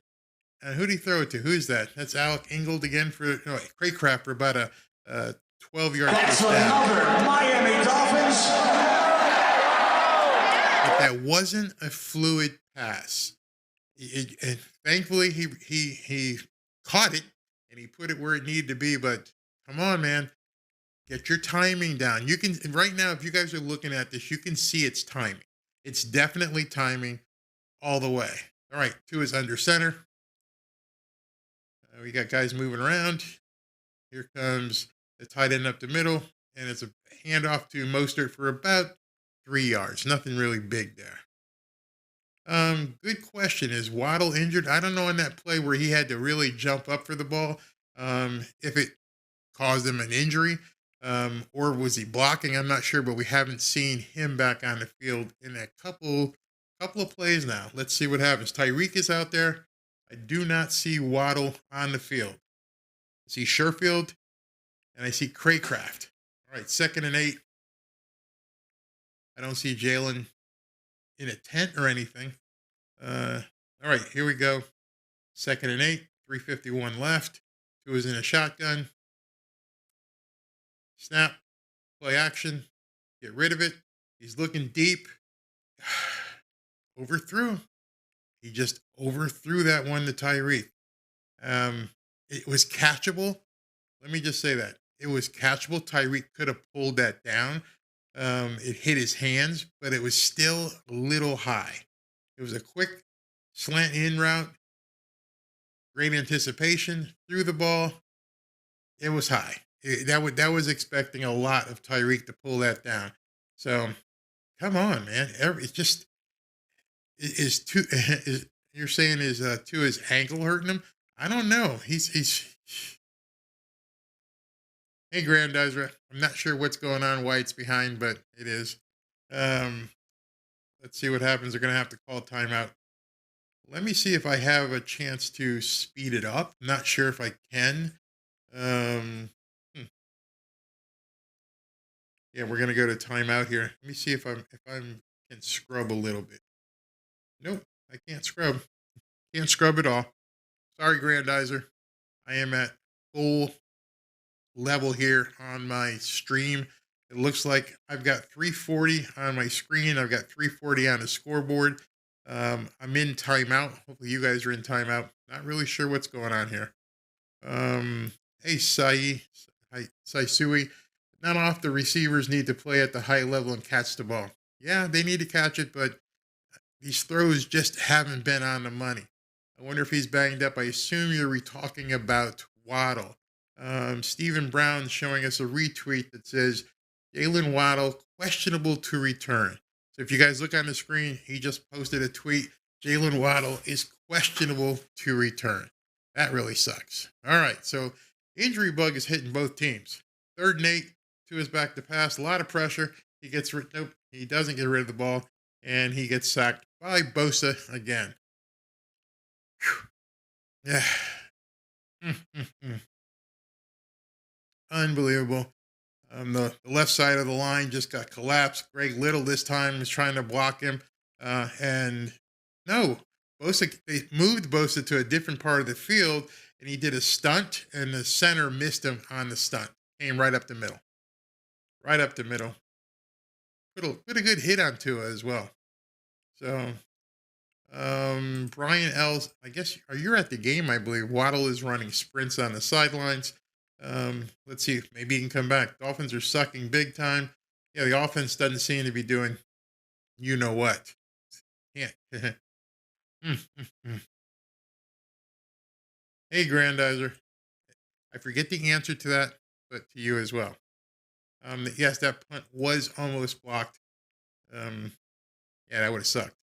I wish. So here's a comment. It says, "I wish they stopped talking about Tua's emotions." That's what they've been talking about on TV? They're talking about him being emotionally having a problem. That's pretty stupid for an announcer. And Moose is one of the announcers of this game. And I always thought he was a level-headed, guy that talked. Come on, boys. We cannot let plays like that happen. Okay, here we go. This sucks. No, it's football. 1st and 10. They've got the ball on about the 21-yard line. Purdy is in the shotgun. Is Kittle, who we haven't called his name much at all. Kittle was in motion. Now reset. He dropped the snap. And then, of course, he does a quick out to Deebo Samuel. They missed the tackle, and he goes for, I'd say, 6 or 7 yards. So they had him trapped behind the line, and then they missed the tackle. Yep. Boom. Who missed it? Let's see. Let me call your number. Number 28. Isn't that Cater Kohu? Yep. Cater Kohu missed the tackle. You can't miss these tackles.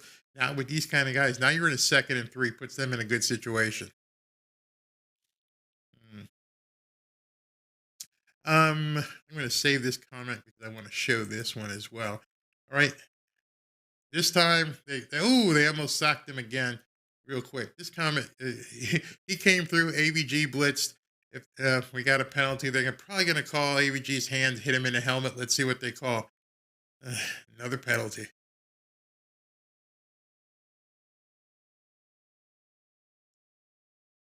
Let's see. I haven't seen the signal. They're going to call roughing the passer on that? What are they calling? It looks like Ingram, they hit him. Doesn't look like it was a personal foul or anything. What the heck was that? You're right. It's a terrible showing, and we're still in this game. Absolutely. So it's 2nd and 8. If you guys know what that ineligible receiver. Okay, good. Thank you for putting that up there. 2nd and 8. 2:08 left in the first half. He's back to pass. Empty backfield. Plenty of time. He hits. That's when we hit George. No, that's Christian McCaffrey for a first down. Thanks for letting me know that was ineligible man downfield. Can we get over the time differential, guys? Make it work. Yeah, there's nothing I can do. Nothing I can do about it. I am scrubbed up to full allotment here, whatever you want to call it. I don't have anything in delay. This is just, I bet you it's another ploy by the NFL to screw up people who do YouTube commentary because they know if they adjust things a certain way. But this is the first game I've seen on Fox. Usually we're on CBS down here in South Florida, but we're on Fox, so I don't know what they're doing. Remember, everything looked terrible in that Ravens game before the second half. So I don't have any anxiety about this game. I'm not really concerned about the win or loss. I'm not worried what the media is going to say next week. I just want to see players perform to the level of what they have shown us. Tua has shown to be a much better quarterback than he's showing today. That's all you have to do. Just play your game. If you play your game and you bring what you can do to the table, whatever else happens, happens. You get beat, but don't leave it in the locker room. And right now, this offense, mainly Tua, is not bringing his best. He's not playing his best. I don't know what's wrong. It's got to be something that Mike McDaniel is going to have to adjust. But with only 2 minutes left, don't give up a cheap score here because remember the San Francisco 49ers get the ball back in the second half. So let's not put them in a 2-for-1 situation.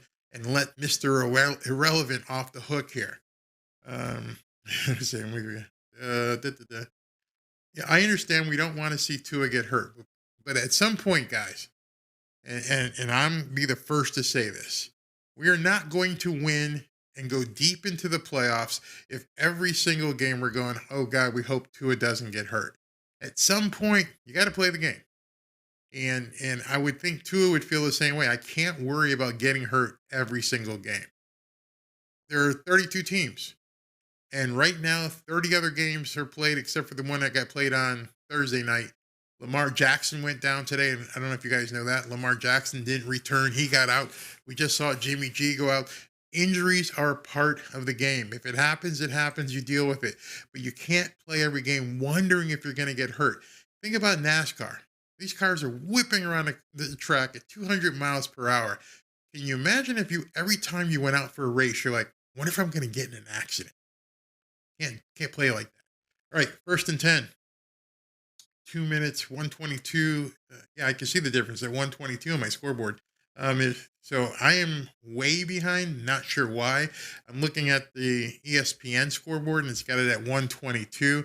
I'm looking at the TV, it's at 148. So I don't know what's going on with the broadcast today. And you're absolutely right, Todd. You cannot play scared. You cannot drive the race thinking you're going to get into an accident. Can't do it. Cannot do it. Would never do that. All right, so here we go. 2nd and 10. He's back to throw again.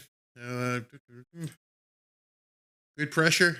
He throws it, and he overthrows his receiver. So we're seeing both quarterbacks having timing and accuracy issues.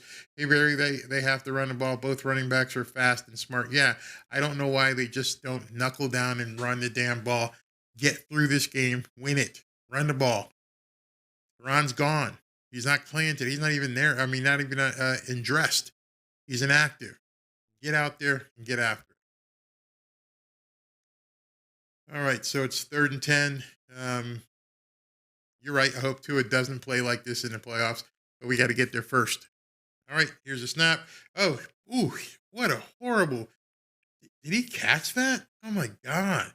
George Kittle caught a pass over the middle for about 15 or 20 yards. Purdy got absolutely blitzed, got the ball off somehow, and that's what I told you about. When you blitz, that's fine, but the defensive back's got to be there to make a play.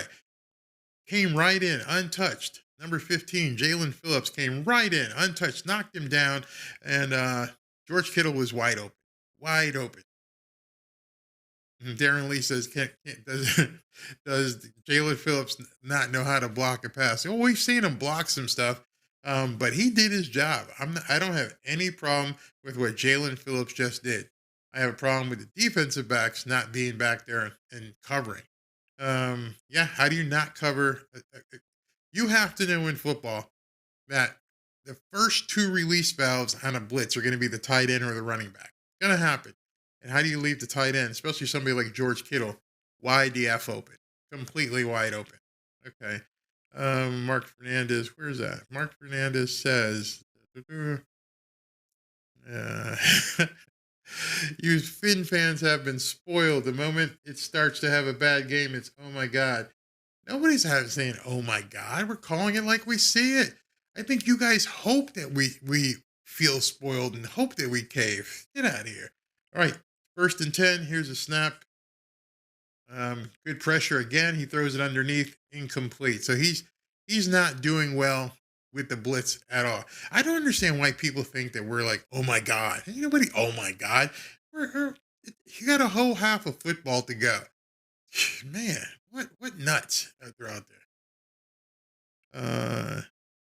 Yeah, I believe in Tua. I fully believe in Tua. Absolutely. We're calling about this is one game. As Mike McDaniel said, it's 1/17th, hopefully 1/20th. You know, you got to look at things in perspective. Just watch the game, enjoy it. Yeah, he's not playing well. Doesn't mean it's the end of the world. 2nd and 10, 51 seconds left in the game. Yeah, Jeter, I'm fine. I'm actually enjoying this game. This is one of those games where you actually look at it and go, okay, it's tough. This is one of these games where the big guys up front could take over if if the coach lets him, you know. Yeah. Yeah, Pablo, it's not a bad game. Not a bad game at all. He's missed some passes. He's made some passes. He threw a 75-yard touchdown. So, no, it's not a bad game, and nobody's like, oh, my God, what the hell's going on? No, not doing that. You look at each play as it happens. And if he overthrew Tyreek, or if he overthrew XYZ, or if he didn't make this read, that's the grade on that play. I'm not at all sitting here. Look, I'm not sweating. Not sweating at all. And I'm in South Florida. So, yeah, let's do it. Okay, so let's see what we got here. It's a 2nd and 10. Purdy's under center. No, he's in a shotgun. He brings McCaffrey in motion. He throws it out to the flat. Missed tackle, running down the field for about a 15, 20-yard gain. Missed tackle. Missed tackles in my lexicon, missed tackles as I see them, are beating yourself. It's like a penalty. There's number 15, who's supposed to be one of our, no, that was 25, that was Xavier Howard. He completely whiffed on a tackle of a wide receiver. Completely whiffed, which allowed him to get 10 more yards to get in field goal range. Okay, so we're on about the 29-yard line. Purdy's in a shotgun. He gets a snap. Oh, we got good pressure on him again. This time he completely overthrew Debo. Nope. They're going to call pass interference. Jesus. Wow. Pass interference. I don't understand how that was pass interference on Xavier, but they called pass interference. Let's see. Replay. Debo's does it in. No, that wasn't pass interference. Debo begged for it and he got it. That was not pass interference. His left arm, no, that was a good play all the way around. Plus, it was uncatchable. It had to have been 5-6 yards over his head. All right, here we go.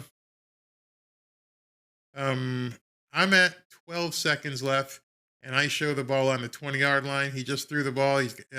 And they're running down the field through a reception to Christian McCaffrey. They're down to about the 5-yard line. 1st and goal. They have one timeout. He's probably going to clock this. He does. Not yet. Let's see. Oh, he's going to try and run a play. Yep. He hands it off to McCaffrey, who gets about to the 3-yard line. Now they're going to have to call a timeout because he ran it, which means they're going to settle for the field goal, I guess. If they call timeout, they can take one shot here to the end zone. Hey, Vipey, is this true? Can you guys verify that? Have they not had a single penalty called on the 49ers yet? Not a single one? That play where they called that pass interference was complete horse crap. Complete. Unbelievable. All right. Adversity, as Matt says here, this is something Mike McDaniel always says, adversity and opportunity. So we'll have the opportunity to make adjustments at halftime and score more points, enough to win the game. Have faith. Absolutely. All right. 1st and goal, 12 seconds left. They're on about the 4-yard line. Purdy has the ball. He's got plenty of time. He throws it in the end zone, and it's dropped. Looks like he tried to throw it between a lot of coverage there. So there's going to be 7 seconds. They may have time for another play. He tried to reach Christian McCaffrey. Didn't get the ball to him. So let's see. Let's see what they do here. He ran a good route, but Bradley Chubb got in the middle of that one and knocked it. Not knocked away, but he definitely altered Christian McCaffrey's field of vision on that. But he was open. All right, so this is probably going to be their last attempt before a field goal. You know they have to get it in the end zone. Here he is, empty backfield. He's looking, and he scores a touchdown. Throws it to Christian McCaffrey, touchdown. Let's see. Are they going to call holding on that? Should have been. Oh, San Francisco had a coach holding earlier. All right, so we're going to go into halftime. We're going to be down 17-10. The coaches, I'm sorry, but they suck. I don't know. I'm going to say they suck, but their scheming right now isn't right. You can look at Tua on the sidelines. He's not happy. Things aren't going his way. I'm actually happy. We're into the halftime real soon here. Time for Mike to get the pencil and start doing some X and O and drawing and some stuff up, because that play right there, which they're going into the end zone. There was no doubt that they had to throw the ball into the end zone. You know that Christian McCaffrey is probably going to be a high value target, and he's wide open. How does that happen? How do you not make sure that Deebo Samuel, Christian McCaffrey, and George Kittle are absolutely covered? But instead, you let Mr. Irrelevant, third string quarterback, throw a wide open touchdown to go up 17-10. Nope, you're right, Teddy. That Letty, they didn't even cover him. Nope, not at all. Wide open. Boyer, Tony V, you're right. Boyer, absolutely. 2 words, Tony says. Boyer, What's this guy say? Claimbook, why are you still here? I'm not understanding. I'm going to put you up here because I'm going to put you on blast. Keep babying Tua, and this is what you get. He is the only responsible for an awful QB. The rookie is lecturing him. First of all, I ain't Tua's daddy. I ain't Tua's mommy. And I am not babying him. In fact, if you've listened to anything I said all day, I've said he's played a shit game thus far. I've said that he's missed the passes. He's overthrown people. He's underthrown people. I've been saying that all game long. It's your need for validation, your need for affirmation to say that Tua sucks. It's your problem. You have the problem with Tua. You have the problem with a quarterback that's basically 8-0. You have the problem with a quarterback that's done so well that this Dolphins team is heading to the playoffs. Not me. I don't have a problem. I can call it like I see it. Yes, this first half of this particular game, Tua has been subpar. He is throwing very badly. So, what's that mean? Why is everyone shocked? You're absolutely right. Our defense has been garbage all season. Very effing depressing. I shouldn't have clicked that button. This third string quarterback is indeed looking pretty damn good. But you know why? He's looking pretty damn good because he's not being forced or even asked to do anything special. He's just asked to complete the passes that they're calling. When we blitzed him, he's been way off. But if he has the time, the problem is that the wide receivers are wide open. Tua has had time. He missed a bunch of the wide receivers. He missed on a bunch of passes in the first half. I mean, somebody will definitely post the stats for the first half, but he hasn't played well. I blocked him, gave him the Heisman. Like I said, I don't usually block people because if you have a forum to say something, but don't sound stupid. Don't act like, a 12-year-old fanboy on TikTok or something. So thus far, John R., thank you for this. Thus far, that's how bad Tua is. Tua is 8 for 18 thus far. Remember, he started 1 for 1, his first pass. So he's gone 7 for 17 since that first pass. When everybody was elated, including myself, that things looked awesome, he's gone 7 for 17. That's not good. No matter how you strike it, that's not good. The coaches are behind us. Players got to play. I don't think that you can say that. I think that from what we've seen thus far, what would be the difference if Tua was even at 50%? What would he be if he's at his normal 65%? We'd be talking a completely different ball game, but we're not because he's been missing the passes. 49ers are ahead because they are converting. And they also have some help with the referees. So let's see here. I wonder if he has a hurt finger. When did he hurt it? Did he hit a helmet or something? I'm not sure.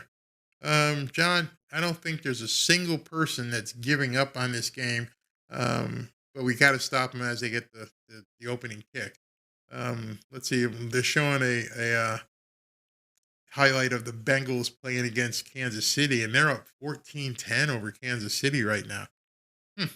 That's good. Yes, they get the ball coming out of the first half. That's absolutely true. Let's see what he does. Refs are definitely obvious with these calls. That was not a pass interference call that put him in that situation. But again, adversity is adversity. You know what you're up against. You just gotta make it happen. You gotta play the game.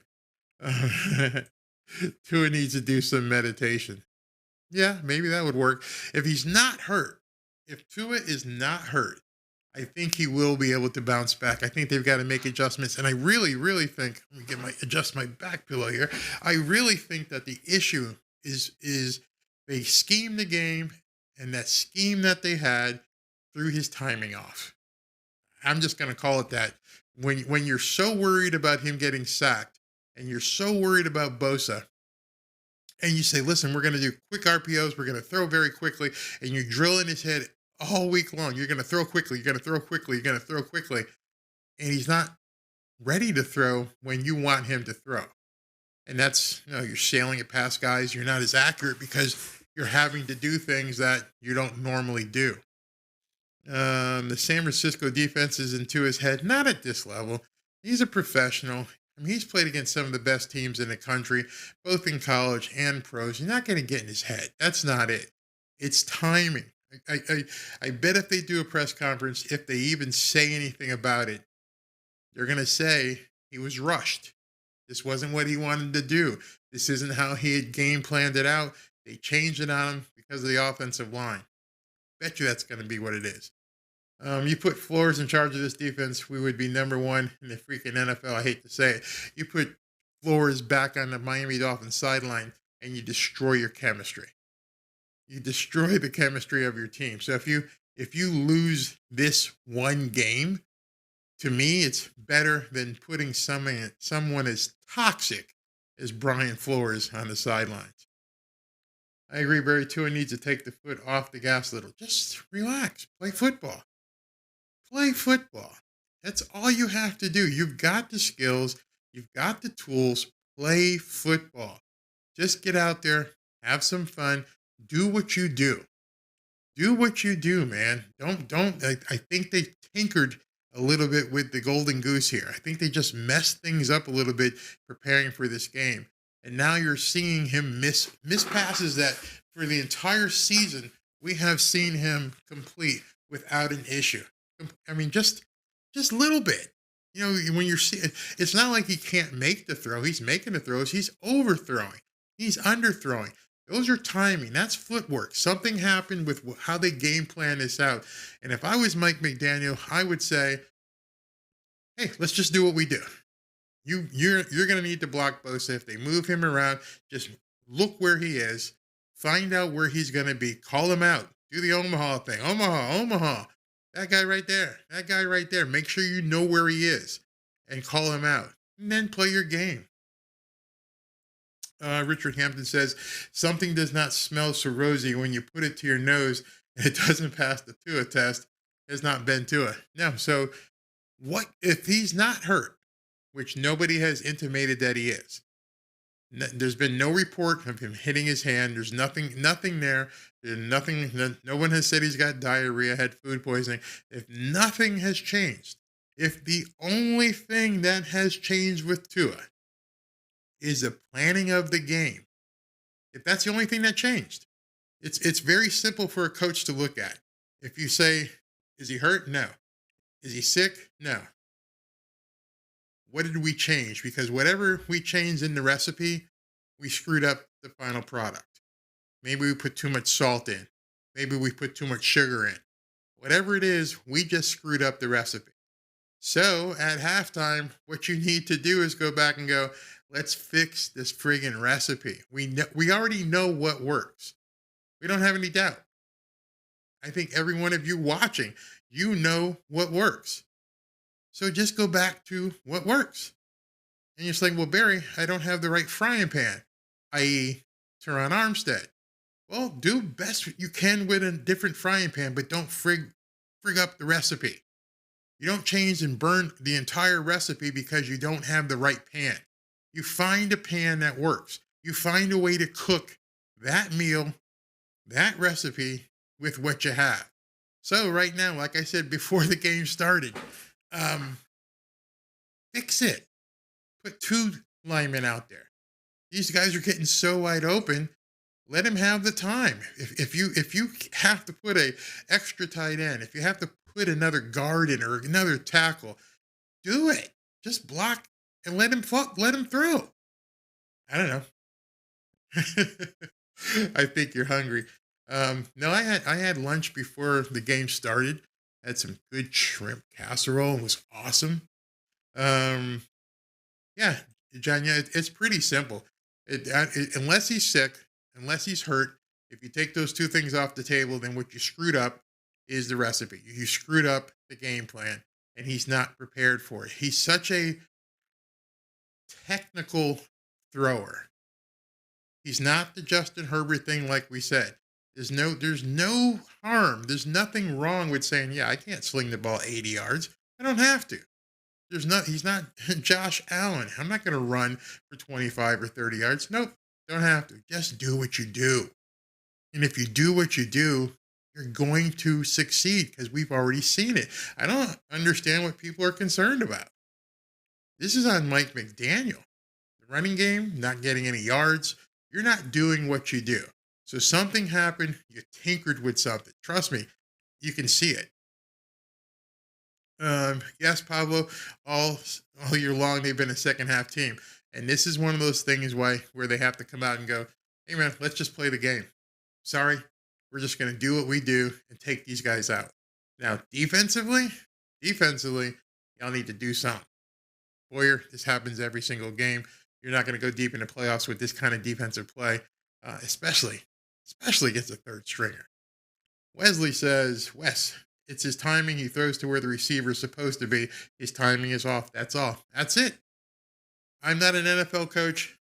You're not an NFL coach, but it's clear to see if there's no injury, if there's no sickness, he doesn't have diarrhea, go back and look at the one thing that you changed this week. That one thing that you changed this week, change it back.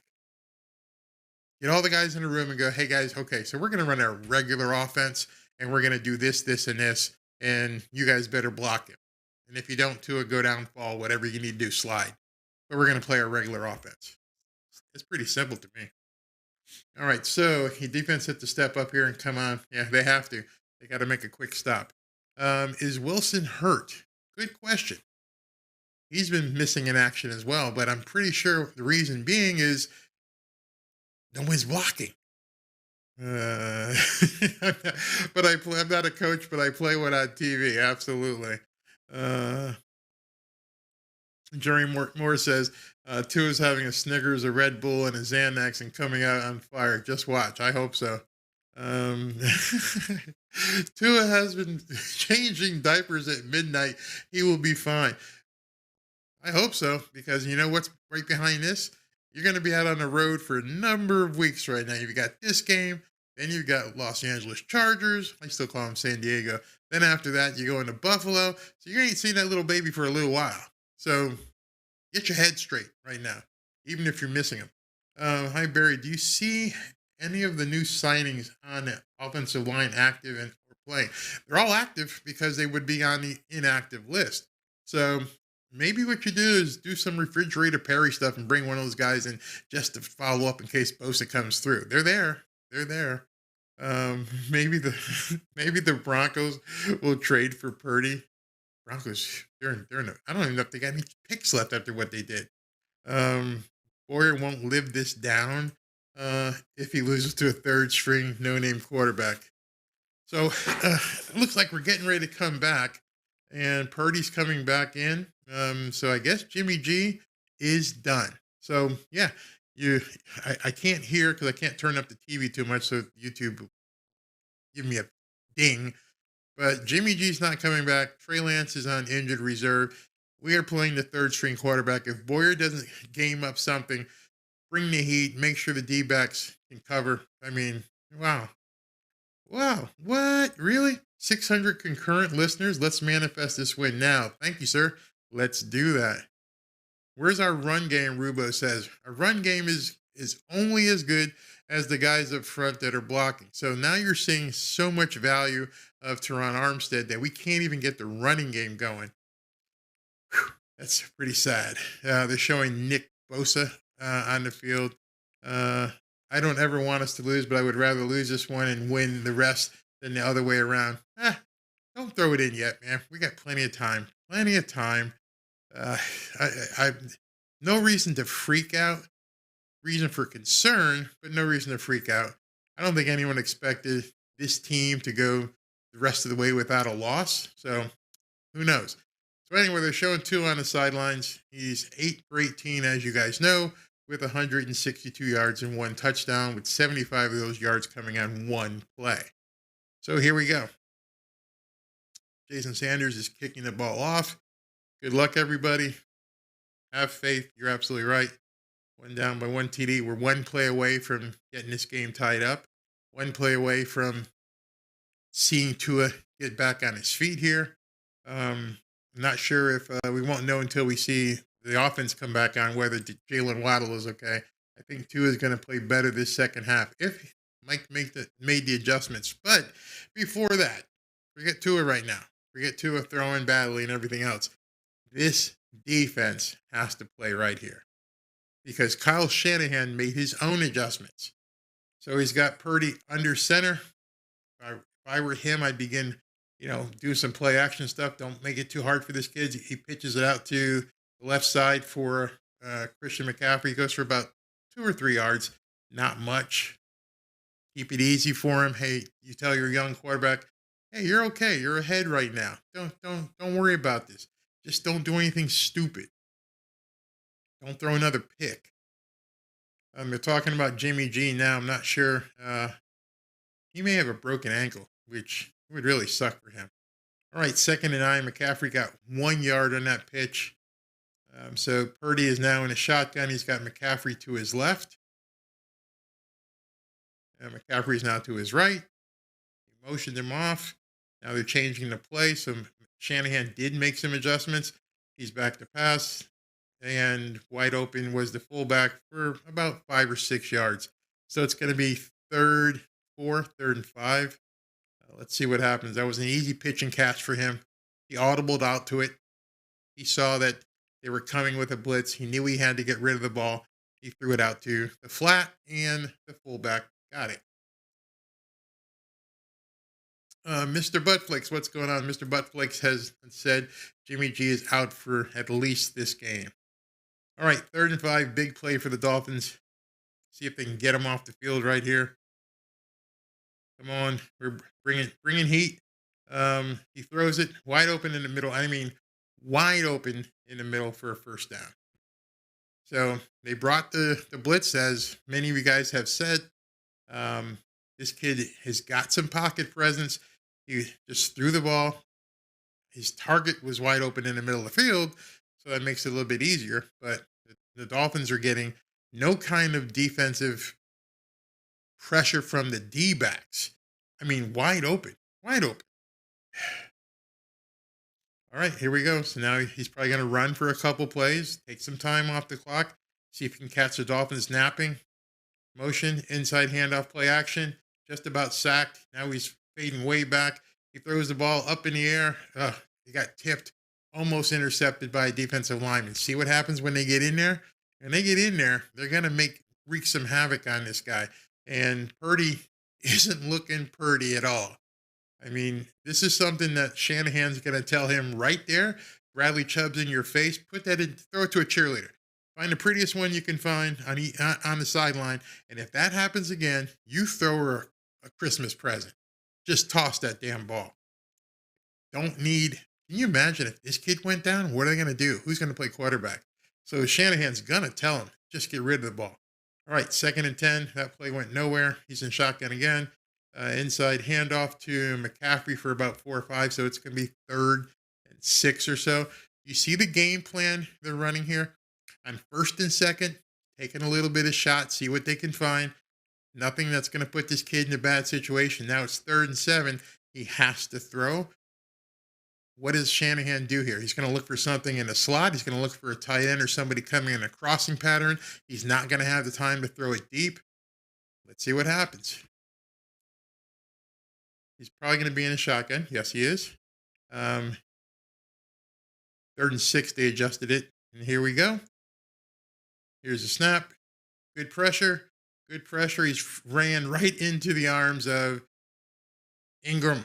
Big Ingram just took him down. So good defensive series. This kid, if he gets pressure, is folding. So if you imagine yourself a defensive coordinator, and what you are seeing right now, you're looking down the field and you're saying, if this kid gets pressure, he doesn't have the instincts yet.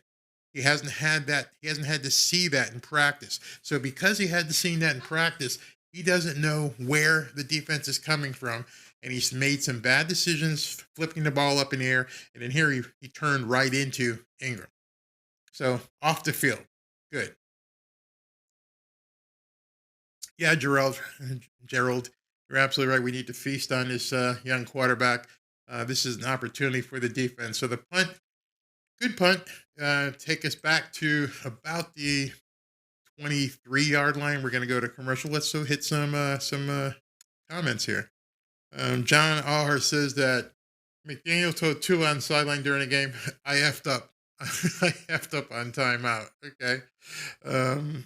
Yeah, let's go. Right now, he's got to do something. Got to do something right here. Ingram is going to get another contract in Miami. He should. He's played very well this year. He's played very well. Melvin is a good player, and he knows how to bring the heat. They just got to turn him loose a lot more. Hey, Tony, you making some food again? Pot pie time? Oh, boy. Let's see here. Go to another comment. Lion of Judah, how you doing? Haven't seen you in a while. They'll close just fine. So we're going to find out a couple things really important on this very next series. We're going to see, is Waddle hurt? Is Waddle going to line up, or is he still questionable? And if he's questionable now, he's probably not coming back. We're going to see if Tua has made the adjustments with Mike McDaniel and going to play the type of game, I got something in my eye, and play the type of game that he knows how to play. That's what we want to see. Antonio, you're absolutely right. We want to see Tua settle down this half. So it's on him. It's on him and Mike to make the right calls, put him in a position that he can execute, and then it's up to Tua to execute. Rubo says, when we win today, you have to be proud of this season so far. A new coach and lots of young talent. Absolutely. So Rubo says, when we win today, like the confidence, I can already hear it. Dolphins won because the Niners had a third-string quarterback. See, that's just it. We stopped. They're not going to give the Dolphins any sort of harbor. Not going to give the Dolphins any credit. Just take your credit. Absolutely. Gerald says, I used to look at Peyton Manning, and when you could pressure him, he looks like an average quarterback. Sometimes he looked like he didn't know what he was doing. So we can do the same today. Got to put pressure on this kid. Absolutely. Absolutely got to put pressure on this kid. Is it true? What's this? Is it true that Tua deliberately took a 16-yard sack against Georgia so we'd have more space to throw the ball? I don't know if Nick Saban would like that. What is going on here? They're fighting down the sidelines? Oh, man. Are we doing this crap? All right. So it was a dead ball foul. So 0 points allowed in the second half of 4 straight games. The 49ers have not allowed a point in the second half of 4 straight games. All right. Let's see what happens here. Let's see what happens here. 1st and 10. The refs haven't started the clock yet. And so now they wound up the clock, and it's going to start on the snap. So here we go. Waddle is back on the field. Randy Wiggins has just pointed out that Waddle is on the field. Let's see the adjustments that Mike McDaniel has made. All right, Tua's in a shotgun. Tyreek's in motion, comes back after making motion. Man, no protection. Throws the ball, throws it deep, and this time, is it caught down there? Caught by Tyreek Hill. That's going to be a first down. That's another Miami Dolphins. Now, that play looked like the normal Miami Dolphins offense. Yeah, he was pressured because he didn't wait. He didn't throw it in 2 seconds. He was actually pressured. They were on him. He got out the grasp of a guy, tossed the ball right to where Tyreek could get it. Okay. The Grandizer, that's not this week's game behind me. I can't show that. If I was showing today's game, they would shut me down. So I can't do that. All right, so it's gonna be 1st and 10. Bosa wanted a sack. Man, that kid's piped. He and his brother are both just, man, unbelievable. All right, so here we go. On a 27-yard line going in. We got to have the penalty on San Francisco finally, looks like. I'm a little bit back. Let's see, what do we got here? Are they going to call delay a game? Illegal motion against the Dolphins. Legal procedure. It's on 65. I think that's Greg Little. No, that's Robert Jones is in there right now. Okay, guys, let's go. Yeah, the Bosa brothers are definite freaks of nature. Absolutely, they are. Both of them. All right, here we go. Tyreek's in motion. Here's a snap. Inside handoff to Raheem Mostert. He's got the right side. He's down to about the 15. Another flag.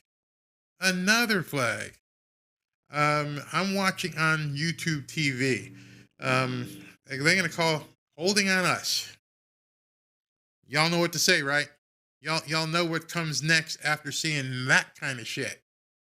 Don't beat yourselves. Holding. Took a great play. Now you got to back it up again. Yep, absolutely, Mr. Butt Flakes. I'm gonna have to buy it. I'm gonna have to buy it and put it behind me, or have a banner up. You guys have heard me say it so much that you understand now what I'm talking about. You can't do this kind of shit at the NFL level, especially when it seems that the NFL and the coaches are kind of after you. So now you're 1st and 25. When you had it, you were in the 10-yard line to his back to pass. He throws it, and it's picked. And there's his first pick in a while. Wow. That sucks. Yeah. Yeah, so now you run down the end zone, look like idiots, and say, hey, my mom, I can't believe they did not call pass interference on that play. You'll see the one I'm talking about. I may be wrong. He's talking to your mom. You know what's upsetting? Tell me what's upsetting here. You know what's upsetting? What's upsetting is, I can't see that's too low. I watched some highlights in halftime on CBS, and the only quarterback highlight they had, the Dolphins game, our game was a 49ers quarterback. That's okay. Tua is the man. Yep. You got to beat yourselves. You saw right then you had a great run, put you in scoring position. You have a penalty, takes you back. Then you have another penalty on top of that. Then you have an interception. You cannot win at the NFL level if you beat yourself. It's very, very, very hard. So here we go again. Refs got money on this game. If the defense holds, we can come back. Yeah, we're not out of it, but that sucks. It's like Mike Gesicki does not exist. I don't know why they didn't try to move him and get some money for him or get a player earlier. Eddie, why didn't he just throw it away? He should have just thrown it away. Nope, the refs made it 1st and 25, but the refs only made it 1st and 25 after we did the infractions. Let's see what else we got here. That was not holding. Yeah, but that's what they did. Tua just threw his first interception in a while. A lot of people just smiling right now, just happy to see what's going on the field here. Worst part about it, it's all self-inflicted. All self-inflicted right now. Gesicki must hate McDaniel. Yeah, maybe he does. This is a good question. Why do we always have to suffer watching these games and having to see them come back at the end? You know, one thing we know as Dolphins fans is that it's not over by a long shot, but I think that's why we smile. It's like, oh, here we go again. Here we go again. Just some stupid stuff happening. Penalties, interceptions, and now you're giving the third string, Mr. Irrelevant, their quarterback, a chance to move down the field again. I just don't get it. And you're absolutely right, Bobby. It is a winnable game, but like I always said, it's definitely a losable game. So at this point, what happened on this play, and they're showing the replay, the snap came to Tua, and our inside lineman just got beat really bad, and Tua just tried to throw the ball off balance and threw a pick. Offensive line, 68. Who was 68? Isn't that Hunt? Probably Robert Hunt. Yeah, he just got beat bad. Beat like a redhead stepchild. Okay, here we go. 1st and 10 on the 36-yard line. Play action. He's got somebody. Xavier Howard had good coverage on that play, but it was a great throw by the young kid. Great throw. Play action, pulled it back, boom, threw a bullet right into him. I mean, Xavier Howard's coverage on that couldn't have been any better. I mean, it was perfect coverage. Debo caught the ball.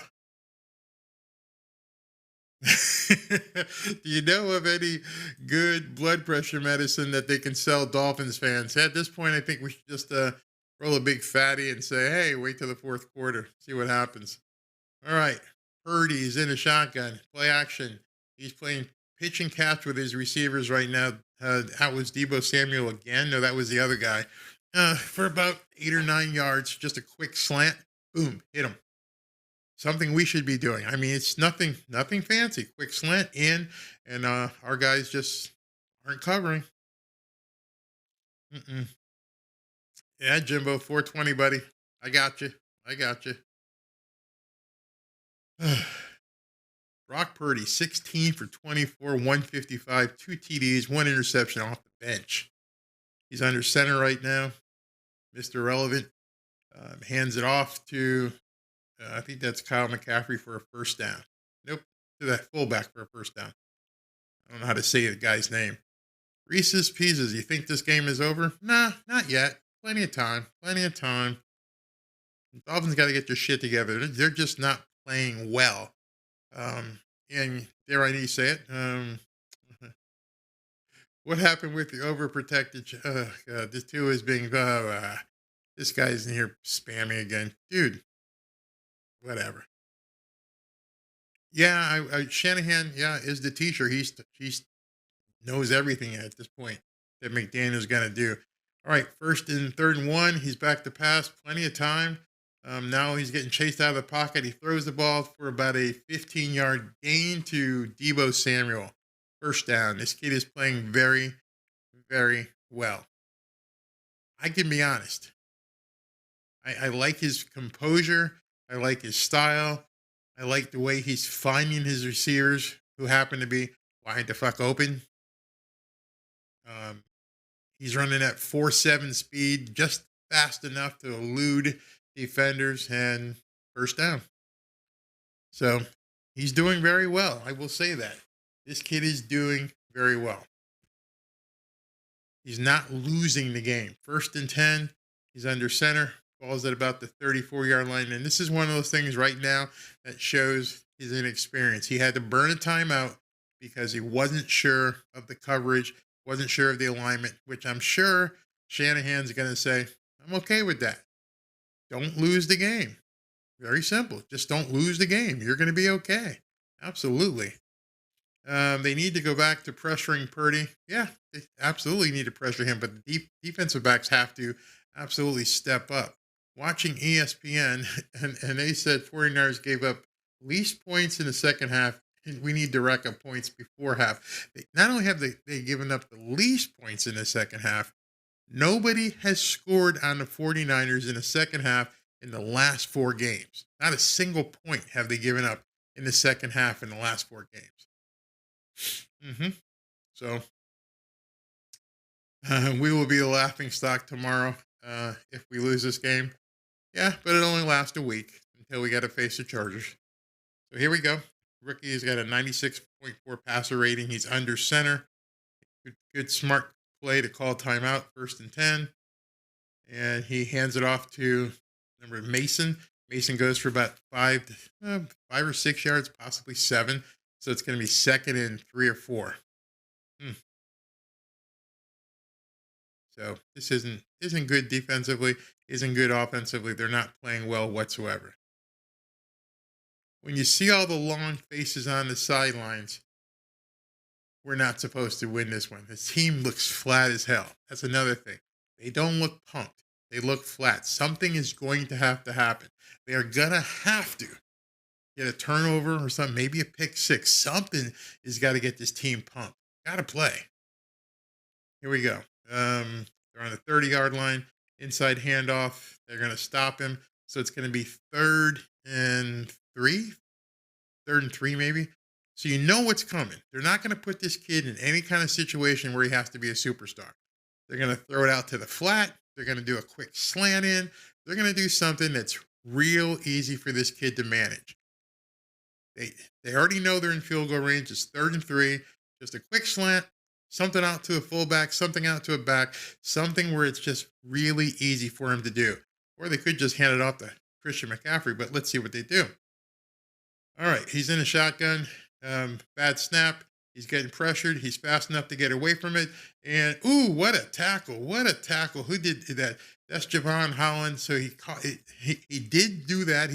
He basically rolled out, hit somebody in the flat, and Javon Holland came up and laid the leather on McCaffrey. I mean, boom, just, love that hit. Love that stick. So it's going to be 4th and 1, and you pretty much, I bet you Shanahan goes for it here. I would. Why not? You got nothing to lose. 4th and 1. 4th and 1. Everyone's bunched up, as you would expect. Let's see what happens. And he tries to sneak. He does not get it. Oh, now he did. He spun off, used his momentum, and got a 1st down. We had him stop. Let him get a 1st down. This kid is playing right now. This kid is showing that, hey, listen, I'm not going to lose the game for you. I'm gonna do my best. They had him wrapped up, short of the 1st down, and he just spun to a 1st down. Pablo, I love what you say. Excuse me while I go get my brown paper bag. Week 14, and they still can't tackle. I'm telling you, it's because they don't tackle in practice. If you don't tackle in practice, you can't tackle on Sunday. And now we're blitzing him. We blew up the play. This one is going nowhere. Oh, no, the defense, again, they had what could have been a 12-yard loss turn into maybe a 6-yard loss because they couldn't tackle. Man, let's see. The line of scrimmage was the 22 or 23. They tried to reverse. They had Debo backed up to the 35-yard line. He ducked under, and he got another, I'd say, 6 or 7 yards just by being aggressive there. Just staring at the guy. He was just staring at the guy as he was trying. So it's 2nd and 14 right now. Kid's in a shotgun. He's going to look for a quick pass because we're getting pressure on him. And he bad throw to Deebo Samuel. So it's going to be 3rd and 14. Surprised they didn't call pass interference on that play. 3rd and 14. This game is clearly reffed wrong. Yeah, I agree with that. All right, 3rd and 14. Again, you got a rookie, Mr. Relevant. This kid was the last person, 3rd-string quarterback. You do not want to put him in a position to have to do something huge right here. So if receivers get open on a quick slant, that's fine. Take it. If not, dump it off to a halfback. You're not going to have time for a long pass. There it is. They do a receiver screen. We missed 1 tackle. We missed 2 tackles. Finally, we get the guy down. So it's going to be 4th and 11. Take the field goal. Wait a second. Yeah, they're going to have to take the field goal here. The defense could be, are you joking? The defense is truly championship caliber. Yeah, I'm looking at it too. I'm seeing the scoreboard as well. So they obviously make this field goal here. So it's 20-10. So not sure why the stream is so far behind. But, yep, so he makes a 43-yard field goal. It is 20-10. All right. Now we're fighting again. Guys are fighting inside the huddle. We're going to get probably some unsportsmanlike crap going on in here. Come on, guys. Come on. You're right. That's BS by Chubb. I got to get me a drink, too. They won't take you don't take points off the board. I mean, so they're going to leave it at 20-10. But again, these guys are getting frustrated. They're getting frustrated because they're getting beat. They're getting beat when they shouldn't be getting beat. They got to score here. They got to score. I wasn't going to drink today on a Sunday, says Nagora. Nogi says I wasn't going to drink. Come on, guys.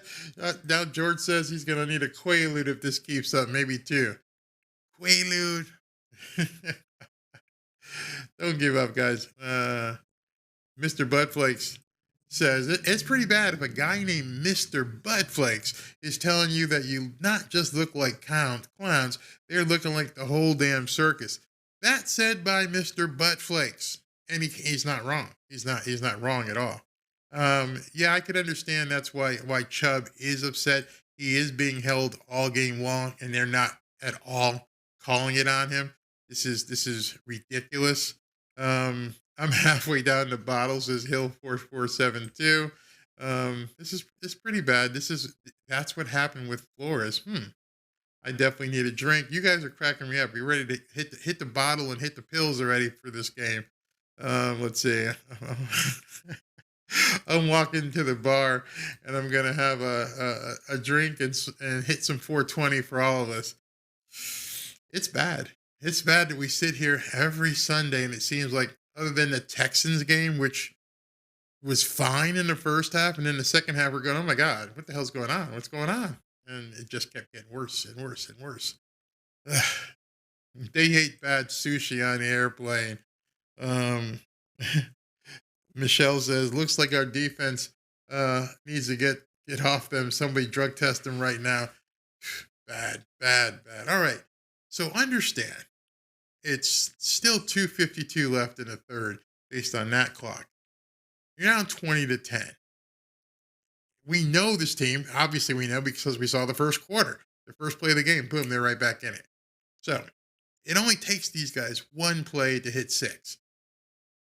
No way are we out of this game. Defense is making this young quarterback earn his keep today, but we're not scoring it. And again, this defense has not given up a single point all second half.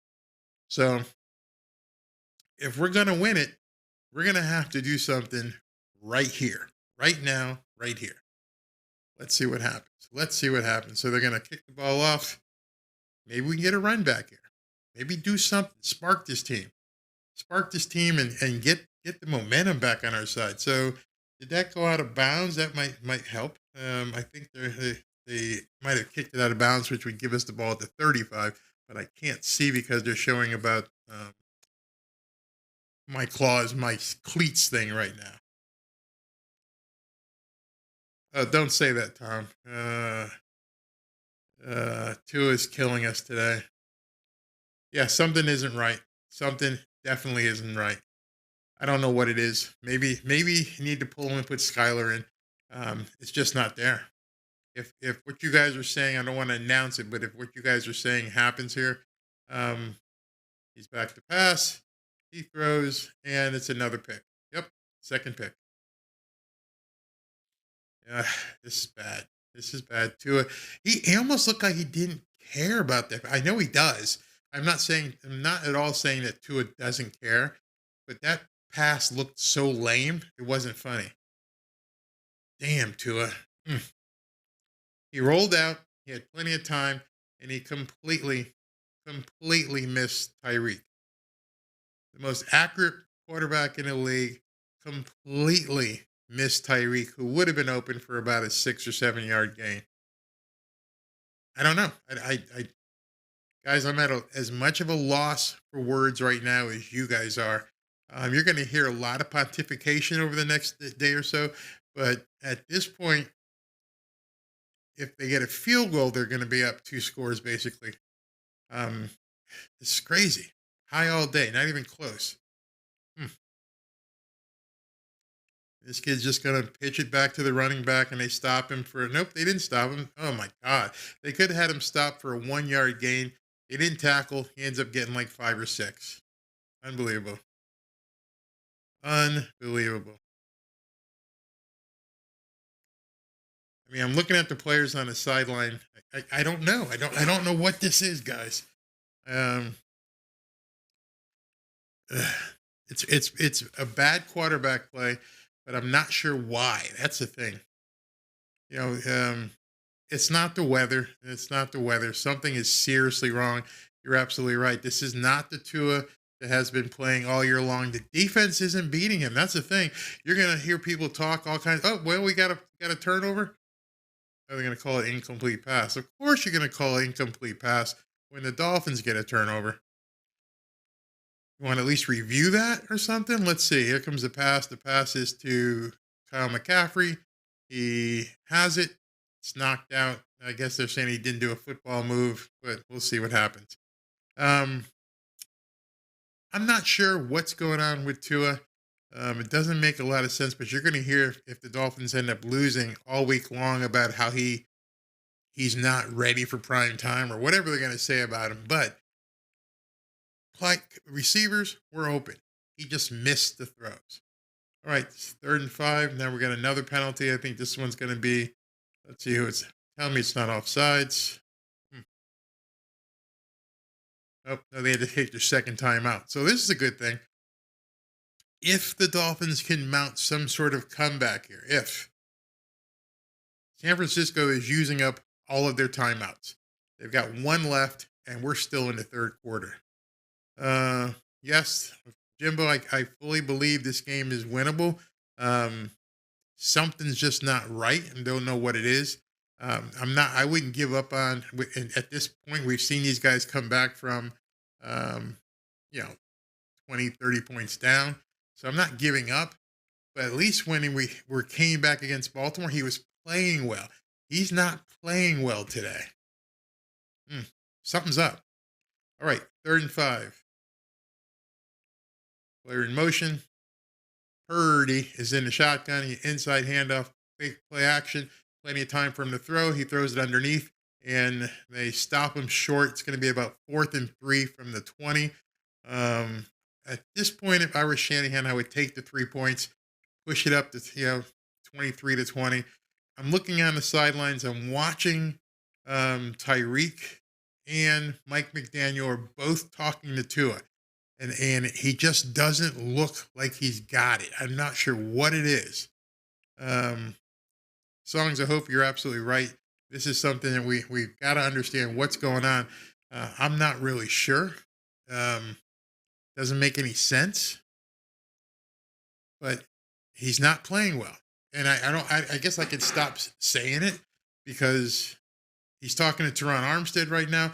They're trying to fire him up on the sidelines. I don't know if you guys saw that, if you guys are watching TV.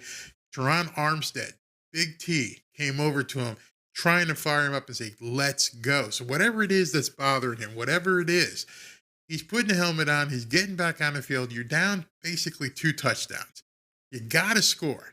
First things first, you got to score. This, you know you can. And how do you know that? You did it in the first play of the friggin' game. So start playing your game. How do you also know? You were down against Georgia. You threw a touchdown to win it. How do you know? You brought the team back from the depths of despair against Baltimore. You have all this inherent muscle memory. Now just go out there and get the shit done. You think that Tua's legs are hurt from that 3rd sack? I'm telling you, if Tua is hurt from that sack, we're in big trouble. That wasn't even a hard hit. It wasn't a hard hit. He should be okay.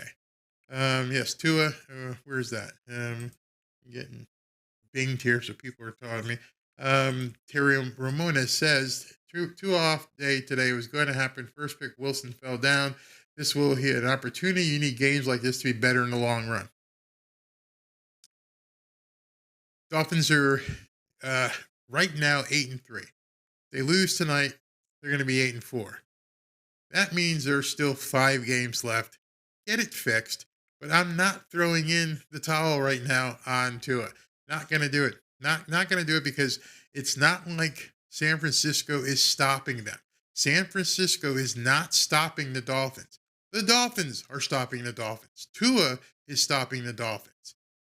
Every single one of these plays, you guys have seen it. It's not the Dolphins. I mean, it's not the 49ers stopping anybody. So that's just how it is. It's better that Tua, let's see what happened. This game is not over. No, it's not over. Wow, man, there's some really nasty people in these comments. Wow. Yeah, really. You know, Tony, it's amazing what some of these people in these comments are saying. No, concussion symptoms don't come back like that. It's just, I got to believe, and until someone tells me otherwise, I got to believe they tinkered with the game plan. They threw his timing off to avoid sacks, and he just can't adjust. That's what I'm going to go with, because it's just not like him to play this bad. Yeah, it's better that Tua does have a game like this. Get it out of the system. I mean, because he's just not. He looks like Tua before the concussion. He's throwing the ball into bad situations where he should be just throwing the ball away. Just throw it away, man. But right now, he can redeem himself. Waddle is back in. Okay, it's 1st and 10 from the 25. Tua's lined up. Got 2 interceptions today. Faked the run. Threw the ball out to Tyreek. Tyreek goes for about 7 or 8 yards. Most importantly, the throw was on the money. The throw is actually on the money. That's good. Get the rhythm. Right now, you want to get in a rhythm. Just play. Here we go. He's in the shotgun. Tyreek's in motion again. Here's a snap. Inside handoff. He hits, who's that he hit? Is that Jalen Waddle? Come on. Let me see. That's Jalen Waddle. And that's going to be a first down as we go end the quarter, maybe. That's another Miami Dolphins. On that play, Jalen Waddle is jogging off. He hurt his leg again. Not sure how much more he can take with this. All right, let's see what happens if this play gets off. I'm looking at the scoreboard. It's there. Okay, let's go 1st and 10 from the 40, about the 30, 41 inside, blown dead with a penalty. I noticed that too, Tony. He is limping. Tua is limping around. Didn't see it apparently earlier, but he's definitely limping now. So Tua is playing hurt. Not sure what's going on, but he is hurt. He's limping on the field. Not sure what. Maybe it was that sack. Maybe that one sack he hurt his leg. Not sure. Anyway, we're gonna go to the 4th quarter. Ethan Lynn, you're right. Total BS calls. They don't show it. Everything else. Not sure why they don't show it. Tony, yeah, geez, he's hurt. He's hurt again. Not sure if it was that sack or not, but he was definitely limping. John, you're saying it was the ankle. He was listed with an ankle injury. Maybe re-aggravated it. Terry says he can't use his plant foot. Oh boy, down by 21 in the 4th quarter. I have faith. I'm just being realistic. If he hurt his leg, I think it was that Bosa late hit on it. I don't know if it was a late hit. It was the hit, but it was on his legs, his ankle. John's saying it. John, are they saying it on TV that it was his ankle? Yeah, Bosa's hit was low, but I don't believe it was a late hit.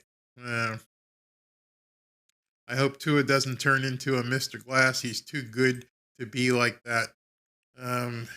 He was on the injury report all week. Let me see if I can pull it up. But we need some stuff to happen here on this drive. Going into the fourth quarter, you're only down by two scores. No reason to be desperate. Just got to score. Let's see here. It ain't over till it's over. You're absolutely right. It's always that way. This game smells fishy. How? You think the refs are in the tank for the NFL? I'm not sure. I've never been someone who likes to say that, although these calls have looked quite suspect. Let's see. Mark Lucky says the Dolphins will score this drive, come back, and win it. I hope so. Absolutely.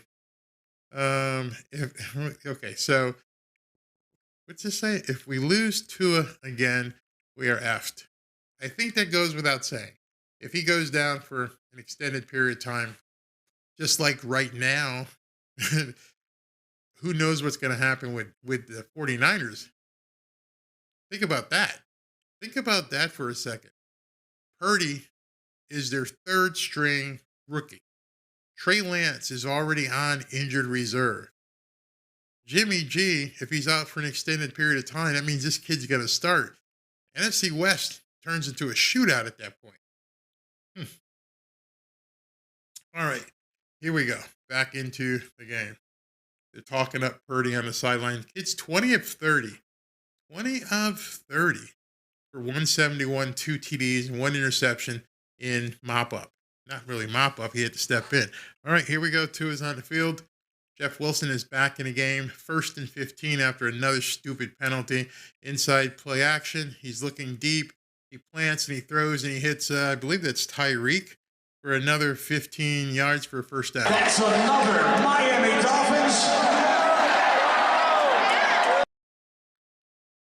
Brian says that, where is that? That is so funny. I can't see that. Brian says that it might be too young for some of you guys. Tua is the sea biscuit of our time. He's looking deep. He's throwing deep. He's got that man Tyreek wide open. Miami has the Dolphins, the greatest football team. We take the ball from goal to goal like no one's ever seen. We're in the air, we're on the ground, we're always in control. And when you say Miami, you're talking Super Bowl, 'cause we're the Miami Dolphins. Miami Dolphins, Miami Dolphins #1. Yes, we're the Miami Dolphins. Miami Dolphins, Miami Dolphins #1. That ball was about a 55 yards in the air strike to Tyreek Hill. An absolute strike to Tyreek Hill, who had gotten open. Dolphins are only down by 1 point. 23-16, 23-17 after, did they miss the extra point? Tell me he didn't miss the extra point. Did he miss the extra point? Wow. Wow, I didn't see that. Does Daryl Johnson have something negative to say about that? Yeah, probably. They always do. Did we miss the extra point? Seriously, did we miss the extra point? I was playing that thing and taking a drink of water because it was 23-10, and now it's 23-16. Somebody let me know. Did we miss that extra point? Did Jason Sanders miss that extra point? If he missed that extra point, send him on a bus home. Anyway, Tua. Way to go, Joe Flynn. You're absolutely right. Okay. David Poulter, I don't think we even saw him attempt it. I was wondering what the hell just happened. How did they cut to a commercial before the extra point? I've never seen that before. Usually they wait, kick the extra point, then bust out to a commercial. But something ain't right here. This is crazy. All right. So by the way the crazy football media is today, even if we win, they were still going to be on Tua's case. Yeah, I don't care. I'm going to keep exposing them for being idiots, but a winner is a winner. And so let's see what happens, okay? Okay, so Startup says they haven't tried the extra point. Yeah, wonder why they haven't tried. They're going to do the replay first. What the hell are they going to replay? I mean, he was wide open. He definitely scored a touchdown. What are you replaying? That doesn't make any sense. Absolutely. Tua threw a dime to Tyreek for a touchdown. What do you have to check on the replay? It doesn't make any sense. All right, so they must have missed up the camera here because he said, no, he didn't miss it. I'm seeing the change that's showing it is 23-17. So I guess what Jay Austin says, there was a San Francisco injuries that they had to cut away then. Probably get 2 commercials for 1 there, injury timeout. Hey, Pete, what's going on, brother? I'm glad you are here. All the fraudulent fans saying this game was over. It's never over when you got guys like Tyreek and Tua. So they're all sitting on the sidelines. You got Waddle sitting next to Cedric Wilson, next to Tyreek. Tyreek's got 6 catches for 125 yards and a TD. Next to them is Craycraft. They're all sitting here talking. Now the faces look different. Now the faces over there on the sideline look like, guys, let's get going. You see how quick we can score? This game's not over. They just did the extra point. Jason Sanders kicked it, so it is 23-17. All right. First team in 5 weeks. Where is that? I want to show that to you again. Oh, it's gone. This is the first team in 5 games to score in the second half on, man, look at this pass, on the San Francisco 49ers. He was wide open. Guy had no deep safety help, and to a hit Tyreek. I mean, it looks like everybody bid on Sherfield in the middle and left Tyreek wide open. When Tyreek caught the ball, he was surprised. He's like, there's nobody here? Oh, I guess I'll just jog into the end zone then, okay? All right, so yes, Rob, the line is giving him time. Right now, he's on the sidelines talking to the guys, and it's just a matter at this point. He's just got to believe, man. Just whatever it was, you can win this game. What do you say here? See, I told you, no one can score against the 49ers in the second half. Okay. Tua threw a missile to get that TD. Absolutely, he did. Tufanga didn't expect the range, and he didn't expect Tyreek to go blowing past him like that. Dude's fast. All right, here we go. Kickoff's down to about the, the guy breaks through. He's going to run it up to about the 32-yard line. Nice run back. I hope they don't go to timeout again. He just took one. You make me laugh, Clam Bake. Just don't give any credit to Tua. Okay, so the ball mythically got down 55 yards, and Tyreek just happened to catch it. You're an idiot. I like you, though. You're an idiot because you keep trying. Okay. And showing pictures of Dan Marino and Chris Greer. Dan Marino in a suite in San Francisco. So he flew all the way out to the game. Love that. Here we go. First down. 1st and 10 from about the 30-yard line. Purdy is in the shotgun. Let's see. He gets a snap. He's looking to throw it. He throws it quickly, and he short hops it incomplete. So it's going to be 2nd and 10. Put up the scoreboard. I keep forgetting that. Let me put that up for you. Boom. There we go. It looks great, doesn't it? They're showing a highlight from the Cincinnati Kansas Chiefs game. Chiefs are up 24-17. Absolutely, Ron. Cover McCaffrey. Whatever you got to do, cover McCaffrey and Debo. Okay, here we go. 2nd and 10. Looks like the time delay has caught up for some reason. There's a snap. No real pressure. He throws it out to the outside to Debo. Tackle, please. Tackle. He's going to get, nope, he got hit. He's going to be short of the first down for you by about 2 yards. So we're going to look at about 3rd and 2, 3rd and 3. Could have been 3rd and 6 if they had tackled him. But what are they going to give him? 3rd and 2. Let's see what happens here. USA for sure. All right, 13-31 in the 4th quarter. Let's see what they got in dial up here. 3rd and 2. Don't want to put a lot of pressure on this young 3rd-string quarterback, so they're probably going to hand off to Kyle McCaffrey or do a short pass, maybe to the fullback. Let's see if we can get some pressure on him. He's in a shotgun, and he had all kinds of time, and he completed it for about a 10-yard pass to Deebo Samuel over our guys. All right. Can't do anything about it. First down.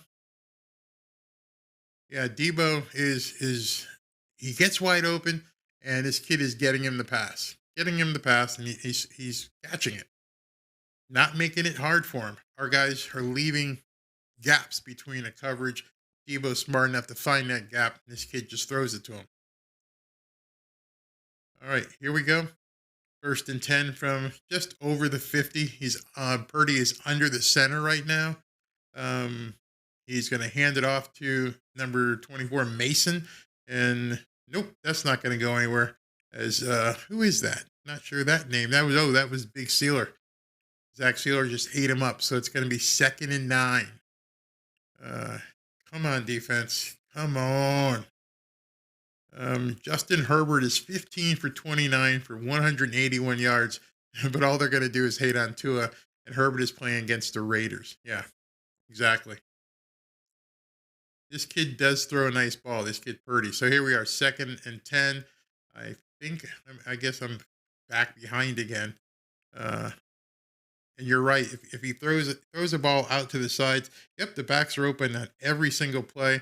And then when you give the ball to Christian McCaffrey, you literally can just hand it off with a quick dump. He's going to take it 5 or 6 yards. And that's exactly what's going on right now. The defense. Hey, man, happy holiday to you as well. Merry Christmas. Mele Kalikimaka. Everything. Merry Christmas. Yes, let's keep the faith. Let's see what happens. The clock is running. Still plenty of time to go. 3rd and 4, big down here. Let's see what happens. Low snap. He's nearly sacked, and that's going to be 4th down and 4. Let me see what we're going to do here. Is he going to let this kid stay in? No, he's coming off. I don't think they're in field goal range yet. He might have to kick a punt. Could we get a punt? I mean, he's back at about the 40-yard line. This would be 50-yard plus field goal attempt. I got to think he punts it with the lead in the 4th quarter. Yep, he's going to punt it. All right, here we go. We're going to get the ball back unless they run some sort of fake here, which wouldn't surprise me at this position on the field. And there's the kick. And looks like Cedric Wilson's letting it bounce. It's going to go dead at about the 9-yard line. So we're going to get the ball back on the 9-yard line. Where is that? I got to find this was a great one. You're absolutely right. I don't even celebrate 3rd down stops until after the play and there's no yellow hankies on the field. You, my friend, nail it. Every single time I see a punt or something, I don't say anything until I look, and if they call it down, yeah, no penalties. It seems like we constantly get penalties on 3rd and 4th downs. Constantly. All right, so here we go. They're showing, I used to love, even though growing up, I hated the 49ers, you had to give credit for the way that Jerry Rice and Montana played. All right, 1st and 10 from the 9-yard line. Tyreek's in motion. Inside handoff. Gash for about 9 yards. That's Raheem Mostert for about 9 yards right up the middle. Good call, good play, good blocking. All right, we're going no huddle. Interesting. No huddle. There's a wrinkle we haven't seen. 2nd and 3. There's going to change up some timing. Tyreek's in motion. Play action. He throws it outside to Durham Smythe, who gets smooshed, but he gets a couple yards, so it's going to be 2nd and 3 right now. 3rd and 2 maybe. Let's see 3rd and 2. So he didn't get really much on that. Let's see here.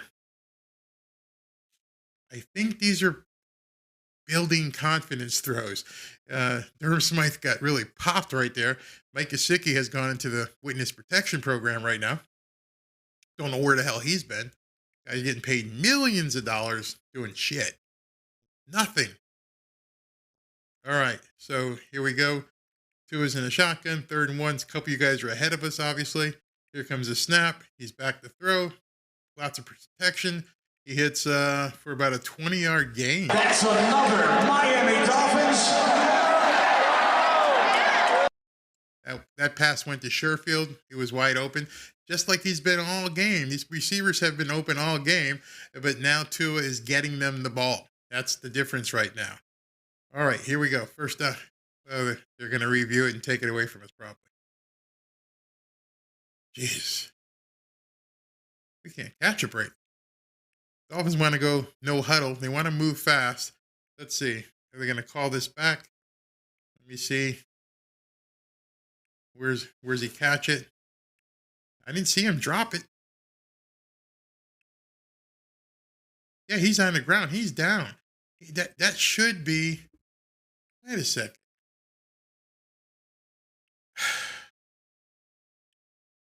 He's touched. He's got the ball. That should be a completed pass. Are you fucking kidding me? Excuse my language. Yeah. Hold on. I don't understand. You're down when the other guy touches you. You had the ball. That should be a completed pass. His knees were down on the ground. He did survive the win by TKO. He did survive the catch. The defensive player hit him. And as soon as he hits him, he's down. His knees are down. So he's down as soon as he gets touched. If they take away this catch, I won't believe it. Neither will I.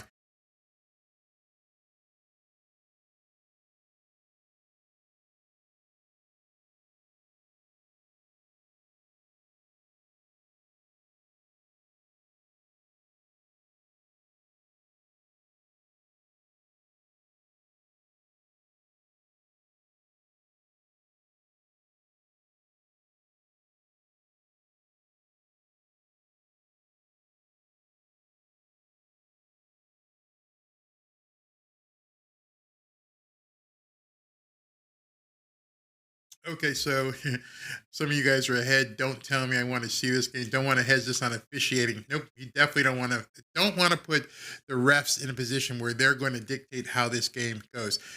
Check. No, I was muted because I was coughing, but I'm back on now. Check. You can hear me now, can't you? You should be able to hear me now. I just had muted it while I coughed. Testing 1, 2, 3. Do you hear me? Somebody say I can hear me. Testing 1, 2, 3. It's back on right now. Can you hear me? Can you still not hear me? Check. Can you not hear me? The sound is on. The sound. Okay, yeah.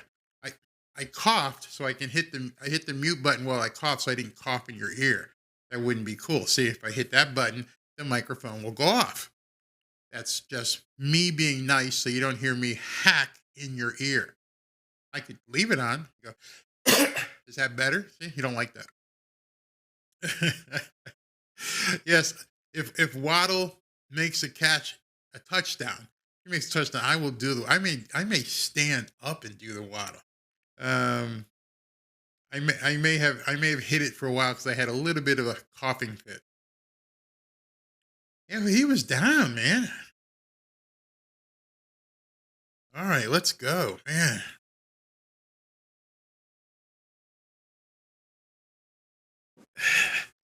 So they're saying it's 4th and 1. Are you friggin' kidding me? All right, this is a nut check here. Nut check, people. Let's go. 4th and 1. Inside handoff. Quick pass. Boom. That's that man Tyreek. Yes, absolutely. That's another Miami Dolphins. All right. I'm surprised at that play. I mean, I thought he was going to throw it to Alec Ingold, who is wide open. Instead, he picks Tyreek, who's covered. Okay. Tyreek's got that game face on, kind of pissed off right now. But I don't know if you guys saw in that play, but Alec Ingold was wide open for the first down. He took the hard play. All right, here we go. 1st and 10. He's in a shotgun. Who's he hit? Is that Tyreek again?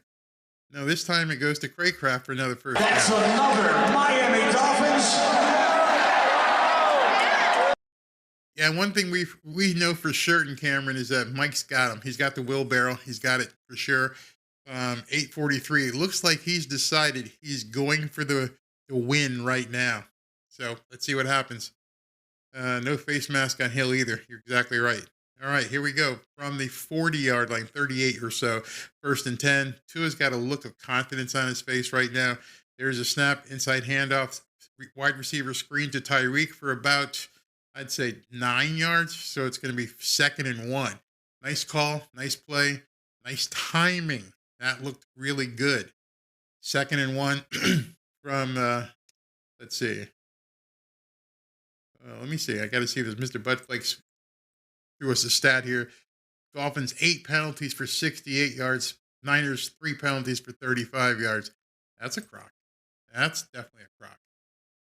All right, here we go from about the 49-yard line, 2nd and 1. Tyreek's in motion, inside handoff to Raheem Mostert, who goes for about 6 or 7. So that's another Miami Dolphins. All right, so we're moving the ball. They said the Dolphins had no run game. It wasn't existent in the first half. It was we couldn't find it, but they're running the ball now because I think they've got San Francisco on their heels. They don't know what's happening. Mike McDaniel's calling a really, really interesting sequence of plays here. All right, so he's got under center to his under center. Looks like Raheem Mostert is back. Oh, it's a fake handoff, a rollout. He throws it to Tyreek. Tyreek goes for about 4 or 5 yards, and he's out of bounds. Nice play. Absolutely nice play. Check. Okay. So it's going to be 2nd and 5, 2nd and 4 right now. Gutsy call with a blind bootleg out to Bosa's side, but he got the ball away quickly. Fake the handoff, fake the pitch. Go to Bosa's side, hit Tyreek coming across. All right, here we go. And it was funny, that linebacker almost made a mistake. So it's 2nd and 7. Tyreek's getting a blow. Here we go. 2nd and 7, 6:42 left. And here's a inside handoff to, I can't see which guy it is. I think it's Raheem. Is it? Yep, Raheem Mostert for about 6 yards. It's going to be 3rd and 2. 3rd and 2 to go right now. I'm going to call it 2. They're probably going to call it 3. Let's see what happens. Remember, San Francisco only has 1 timeout left. They just had one of their linebackers look like they went down on a play, so we got an injury timeout. Nose tackle. Whew. Yeah, I've noticed this. Every time the momentum starts running, every time that they seemingly are moving the ball, something happens. Injury, penalty, something. And I got to believe, number one, I don't think the guy's faking an injury. But number 2, Shanahan knows this offense feeds off of momentum. He wrote it. His dad wrote it. So here comes this guy off the field, but it stops the clock. It's 3rd and 2. Momentum. Let's go. Let's see here. Grandizer says, McCoachin. Love that. John R., a.k.a. Mountain Man, says, bringing out his own play calls at this point. Absolutely. All right, 3rd and 2. Big play, 6:07 left in the 4th quarter. Let's go.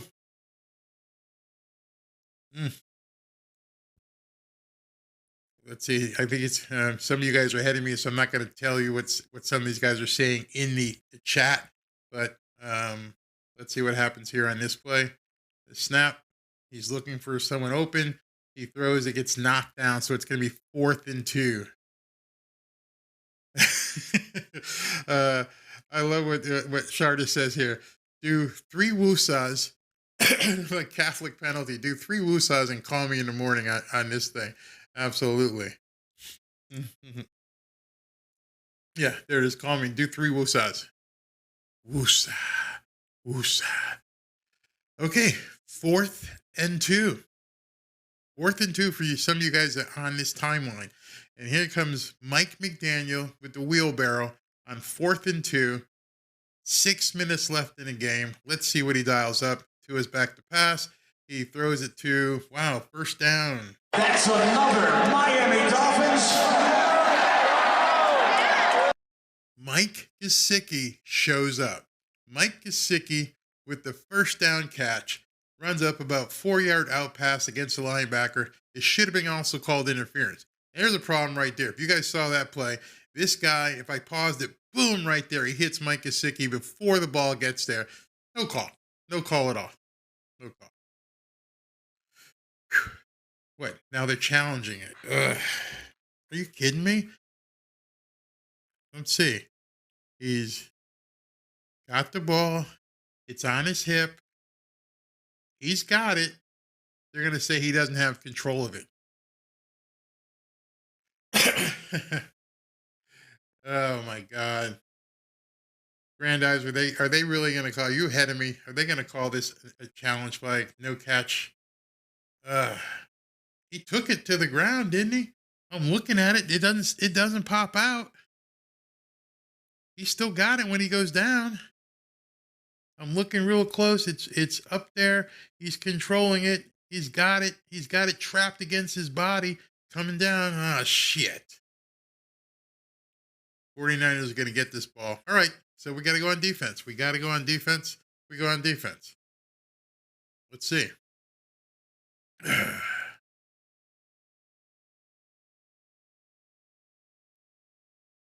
Hey, that's what the red flags in the coach's pockets are for. Let's see what happens.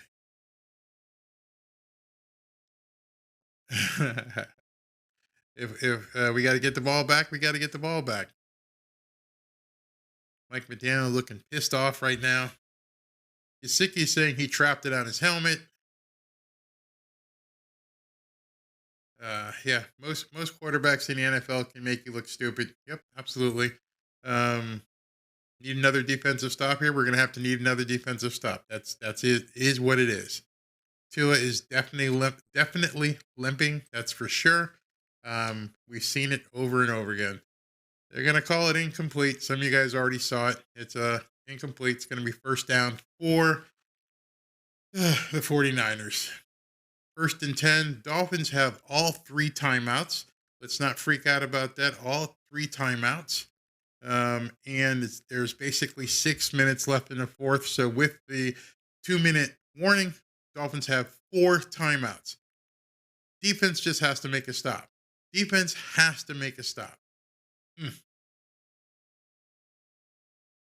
I think they're going to see this in the replays after the game and realize that San Francisco just basically stole this game if they win it because of this. But we got to play it. You got to play it. Mike McDaniel's pissed off. Come on, everybody's got to see this. These refs are absolute BS. Anyway, they're going to try and run here, probably run out the clock. We got to know that. 1st and 10. They pitch it out to the left. Our guys converge and stop him for maybe a 1-yard gain. Shanahan at this point is going to run the clock as best he can. He knows the fast strike ability of this offense. Christian Wilkins is down, so we're going to burn some time here. Hopefully it's just a cramp. We'll see. Tua is on the sidelines. Yeah, it looks like Christian looks like he's probably going to be okay. I think it's a cramp. I think it's a big guy cramp.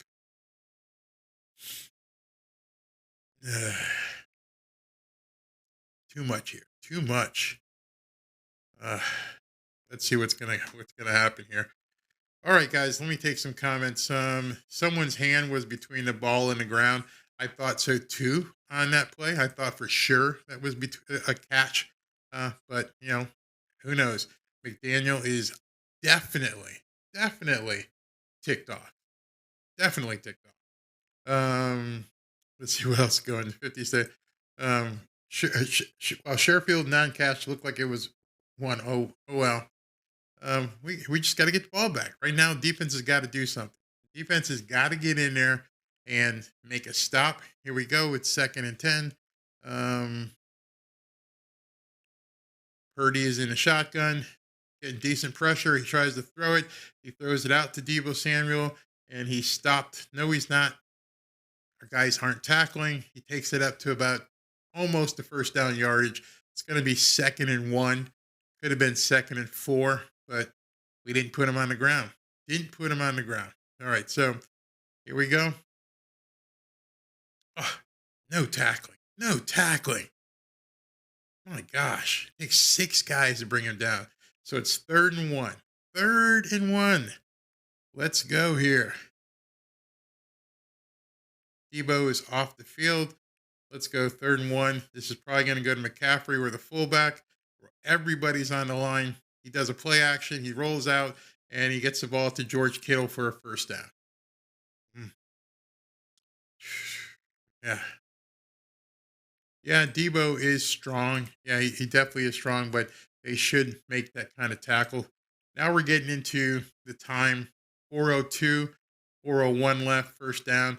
Now they're going to have to stop these guys on the run and make sure you've got somebody covered when he rolls out on a play like that. He was open. The guy behind him was open as well. Okay, here we go. 1st and 10. Clock is running. Look for a handoff here. Probably to Christian McCaffrey. Oh, no, goes to number 24, Mason. He spins for about 3 or 4 yards. Going to be 2nd down. Clock is still running. It's going to be 2nd and 7, 2nd and 8 or so. Yeah, 2nd and 8. Clock still running. Here we go. San Francisco has 86 yards rushing. Miami Dolphins have 33 yards rushing. That's bad. That's bad. Okay, here, 2nd and 8. 3:31, 3:30. Clock is ticking. Purdy is under center. Takes a snap. Pitch to the left to their halfback. And he's going to, that's to Debo, I think. Get to Debo for about 7 yards, but he goes out of bounds. He almost made the first down. He didn't quite get there. We're not doing what we need to be doing. It's time to start drinking the firewater. Let's start with 13 shots. If this defense can't get a stop, yeah, we're in trouble. Man, wish that Debo, but he did step out. So we're just not tackling, guys. We're just not tackling. All right. 1st and 10. They gave him the first down on it. So we're probably going to get a running. And the rookie makes a rookie mistake. He called their last timeout. All right, so there's 3 minutes and 15 seconds left. There's one timeout accordingly with the two-minute warning. But effectively, Shanahan's rookie quarterback just called their last timeout. So if the Dolphins can make a stop, that could be huge. If the Dolphins can make a stop. Let's see what happens. If they let him into field goal range, we're in big trouble. Doesn't look good, but not tackling, not making plays, making a third string rookie look like a professional. Let's go. Let's see what happens here. 1st and 10. He's under center. There's a snap, a pitch to Christian McCaffrey, and he goes for about, wow, he's still going. I'll let you know he's down to about the 20, 15, 10. He's down about to the 10-yard line. Doesn't look good. 3:02 left. They are already in field goal range. You can bet Shanahan is probably going to run the clock out here, or at worst, they score again. I don't understand what just happened there. But the Dolphins just got gashed. McCaffrey is really good. He's fast, and he just ran for about 20, 22 yards. Boom. He just cut back, and there was nobody there. Nobody there. Yeah, James, they beat themselves. Tua missed a lot of opportunity today. Lots of opportunity. Goodbye winning streak. Miami had a nice run. Oh, well, maybe next season. I wouldn't say that. I wouldn't say next season. Dude, why would you say maybe next season? They're 8-4 if they lose this game. 8-4. How is that next season?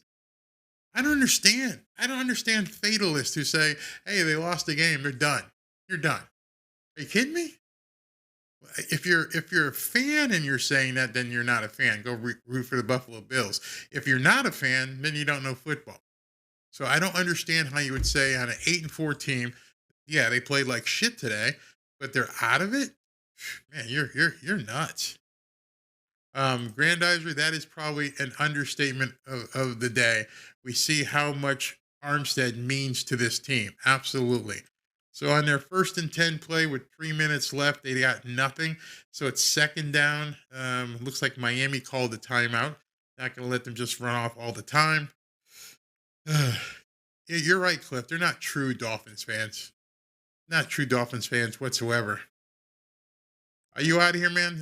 If so, thank you for staying around this long. We'll talk to you again next week. I was gonna do the recap show at 7:07, but 7 o'clock, but we're at 7:07 right now. At Pirate Year Clown. Yeah, anyone who's saying the season is over, like I said, they're either not true Dolphins fans or, in fact, they're idiots. Absolutely don't know football. They're definitely not true Miami fans whatsoever. Yeah, we're going to hear about it all week, but you're right. Who cares if we hear about it all week? We've been hearing about it all year. Okay, we got a sack down to, let's see, he's back to about the 20. They're still in field goal range at this point. Brian, you're absolutely right. 1/17 of importance. I think a lot of people don't understand that. Let's see what here.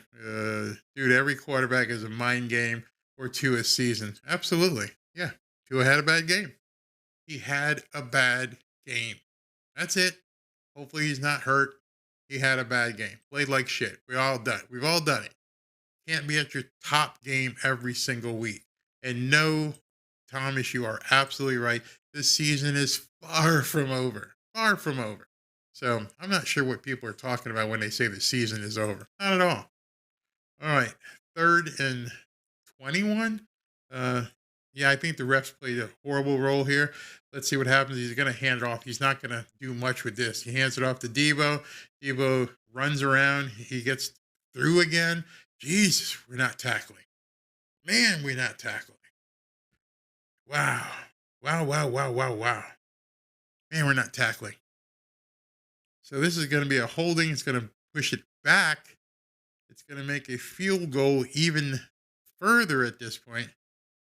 Let's see. Yeah, game isn't over. Wes says San Francisco is hurting themselves right now. Debo trying to make things happen. Got holding plays. Oh, yeah, he tackled Bradley Chubb. So let's see. At this point, spot of the foul was a 29. You're going to get pushed back to probably the 39. 3rd and 31, 2:47 left. Still time here. Let's see, 48 yards he's going to have to kick it. But it's only why doesn't he back him up? Why is he wait a minute. It's 3rd and 31 and they're going to try and kick it on 3rd down? Interesting. Let's see what happens here. All right, so it's 3rd and 31. I don't think they're quite in field goal range yet unless they get some good yardage here. They hand to the fullback up the middle, so he's going to be kicking the field goal from about 48 yards. Let's see if he misses it, and he didn't. I can already see it change on the scoreboard. He made the kick. All right, so that's pretty much going to probably do it in case we can score and get an onside kick, which we haven't shown the ability to do it right now. So it's 26-17, losing to a 3rd string, Mr. Irrelevant quarterback. Bad game offensively by Tua. We have to be able to be good men about this and admit it and not say, hey, listen, and because of this or because of that. I don't care about the the penalties or anything like that. He did not play well. For whatever reason, he didn't play well. So let's just say what you're saying here. I'm not going anywhere. There's still 2:03 left on the clock. Dolphins still have, I believe, 2 timeouts, or have they used all their timeouts? So it's 26-17 with 2 minutes left in the 4th. Yeah. You're right. You say that. Sad day, but still great season so far. Absolutely. You're 8-4. 2:03 left. Game's not over. Yeah, we have no timeouts though. That's the problem. So you're saying there's a chance? Yeah, there's a chance. Hey, we scored in a touchdown on the first play of the game. Went 75 yards. Do that again. Extra point, and onside kick and do it again after that. Like that could really happen. Let's see. Tua needed to have this game. Yeah, every quarterback does have this type of game. I mean, he'll be the first to admit it. He'll be the first to. I bet you in the post game presser, Tua is the first one of the players out at the podium, and he's going to say and accept, "I blew this game," and you can see it. And so I don't know what people are freaking out about. He's 8-4, 8-4. All right, let's see. Tua's first loss of the season is on the way, possibly. I'm so sorry that between McDaniel play calling, the referee, something does not smell rosy when you put up your nose, not rosy. Yeah, something just didn't seem right. Something seemed off all game. Let's see here. All right, Tua's back to pass. He's looking deep. Oh, boy, he got hit as he let it go. Are they calling that a interception? They're going to call that a fumble? Come on.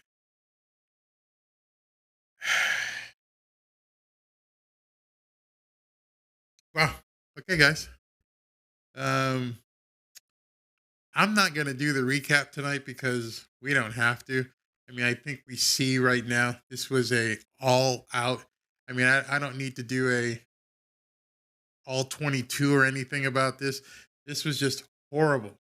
And that was a fumble. To his arm was not coming forward. He got crushed as he was throwing it. This is where we are right now, okay? The 49ers whooped our ass. Just say it, accept it. Anyone you talk to, the 49ers whooped our ass. Nothing you can say about it. 33-17. Yeah. Bobby, you're absolutely right. It's too little, but I can read it. We're still in position to challenge for the division championship. Tie-breaking procedures make us half a game behind Buffalo, and we play them again. We still control our own destiny. Absolutely. Offensive line, problematic.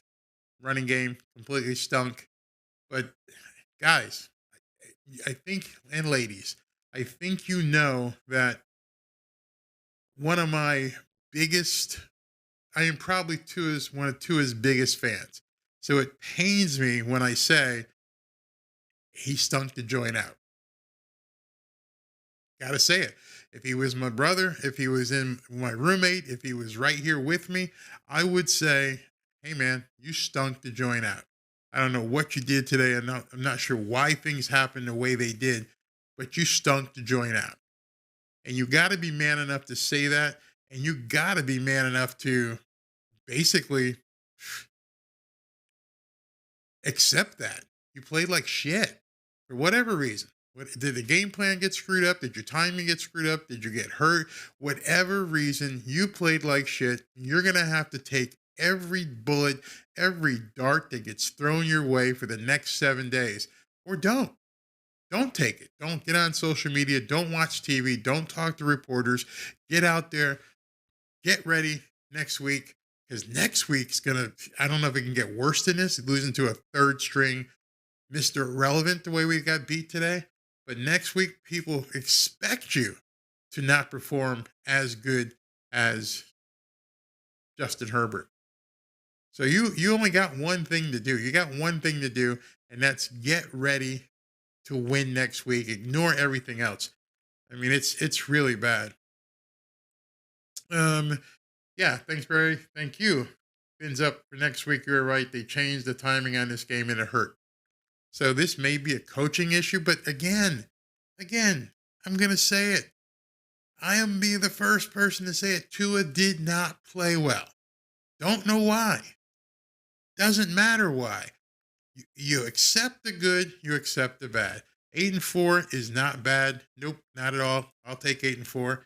Gonna get the shit kicked out of us by the Chargers. I don't know. Could come back next week and score 40. Who knows? Skylar Thompson's gonna come in. Grandizer, you're ahead of me, so I think you're calling this. He throws an interception. These next 5 games, okay, Gerald Franklin's got something pretty cool here. These next 5 games that we have in front of us, it's all going to be up to the defense because I don't think nothing seriously wrong with our offense. I don't think anything's seriously wrong. I don't think you see Tua play like this 2 games in a row. Whatever was bothering him, whatever it is, he played like shit. Own it. Just own it, guys. At this point, things didn't work. Things just didn't work. Thanks, Ray, for everything that you do and for telling the facts of this game. Thank you for listening. Thank you for being here. Skylar Thompson is in, so he's pulled the scrubs. And Skylar's first pass is an interception. Man. Yeah, Mike, you're absolutely right. No excuses whatsoever. Worst loss of the season. Maybe this is what this team needed. Maybe this team needed to get their ass kicked. To realize you got to show up and play the 60 every single week. You can't just show up and think you're going to win, especially with teams like this. And you got your ass kicked by a third-string quarterback. No excuses. None. I won't make any. In my videos this week, I won't make a single excuse. Got to just step back, take what happened, move forward. Yeah, Freedom Bear, Tua has played the worst game of his season. Absolutely. There's nothing we can say about, there's nothing redeeming about, actually, no, let me take that back. There is one redeeming thing I can say about this game. That one redeeming thing I can say about this game is Tyreek Hill played his ass off.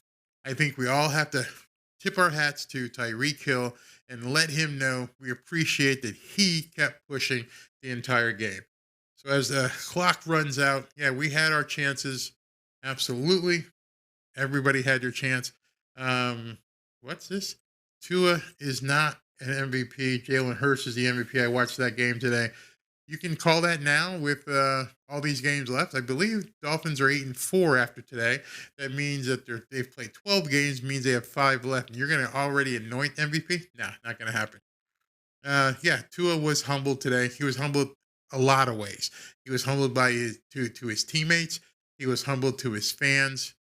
Yes, he played like shit. Let's see what else here. Does Boyer get called out because this defense couldn't stop a third-string quarterback? He should. I would call him out for not stopping a third-string quarterback. But anyway, that's how it goes. Boyer let Christian McCaffrey eat up on us. He sure did. So I'm going to go have dinner with the wife. I'm not going to do the post-game show because this was just depressing.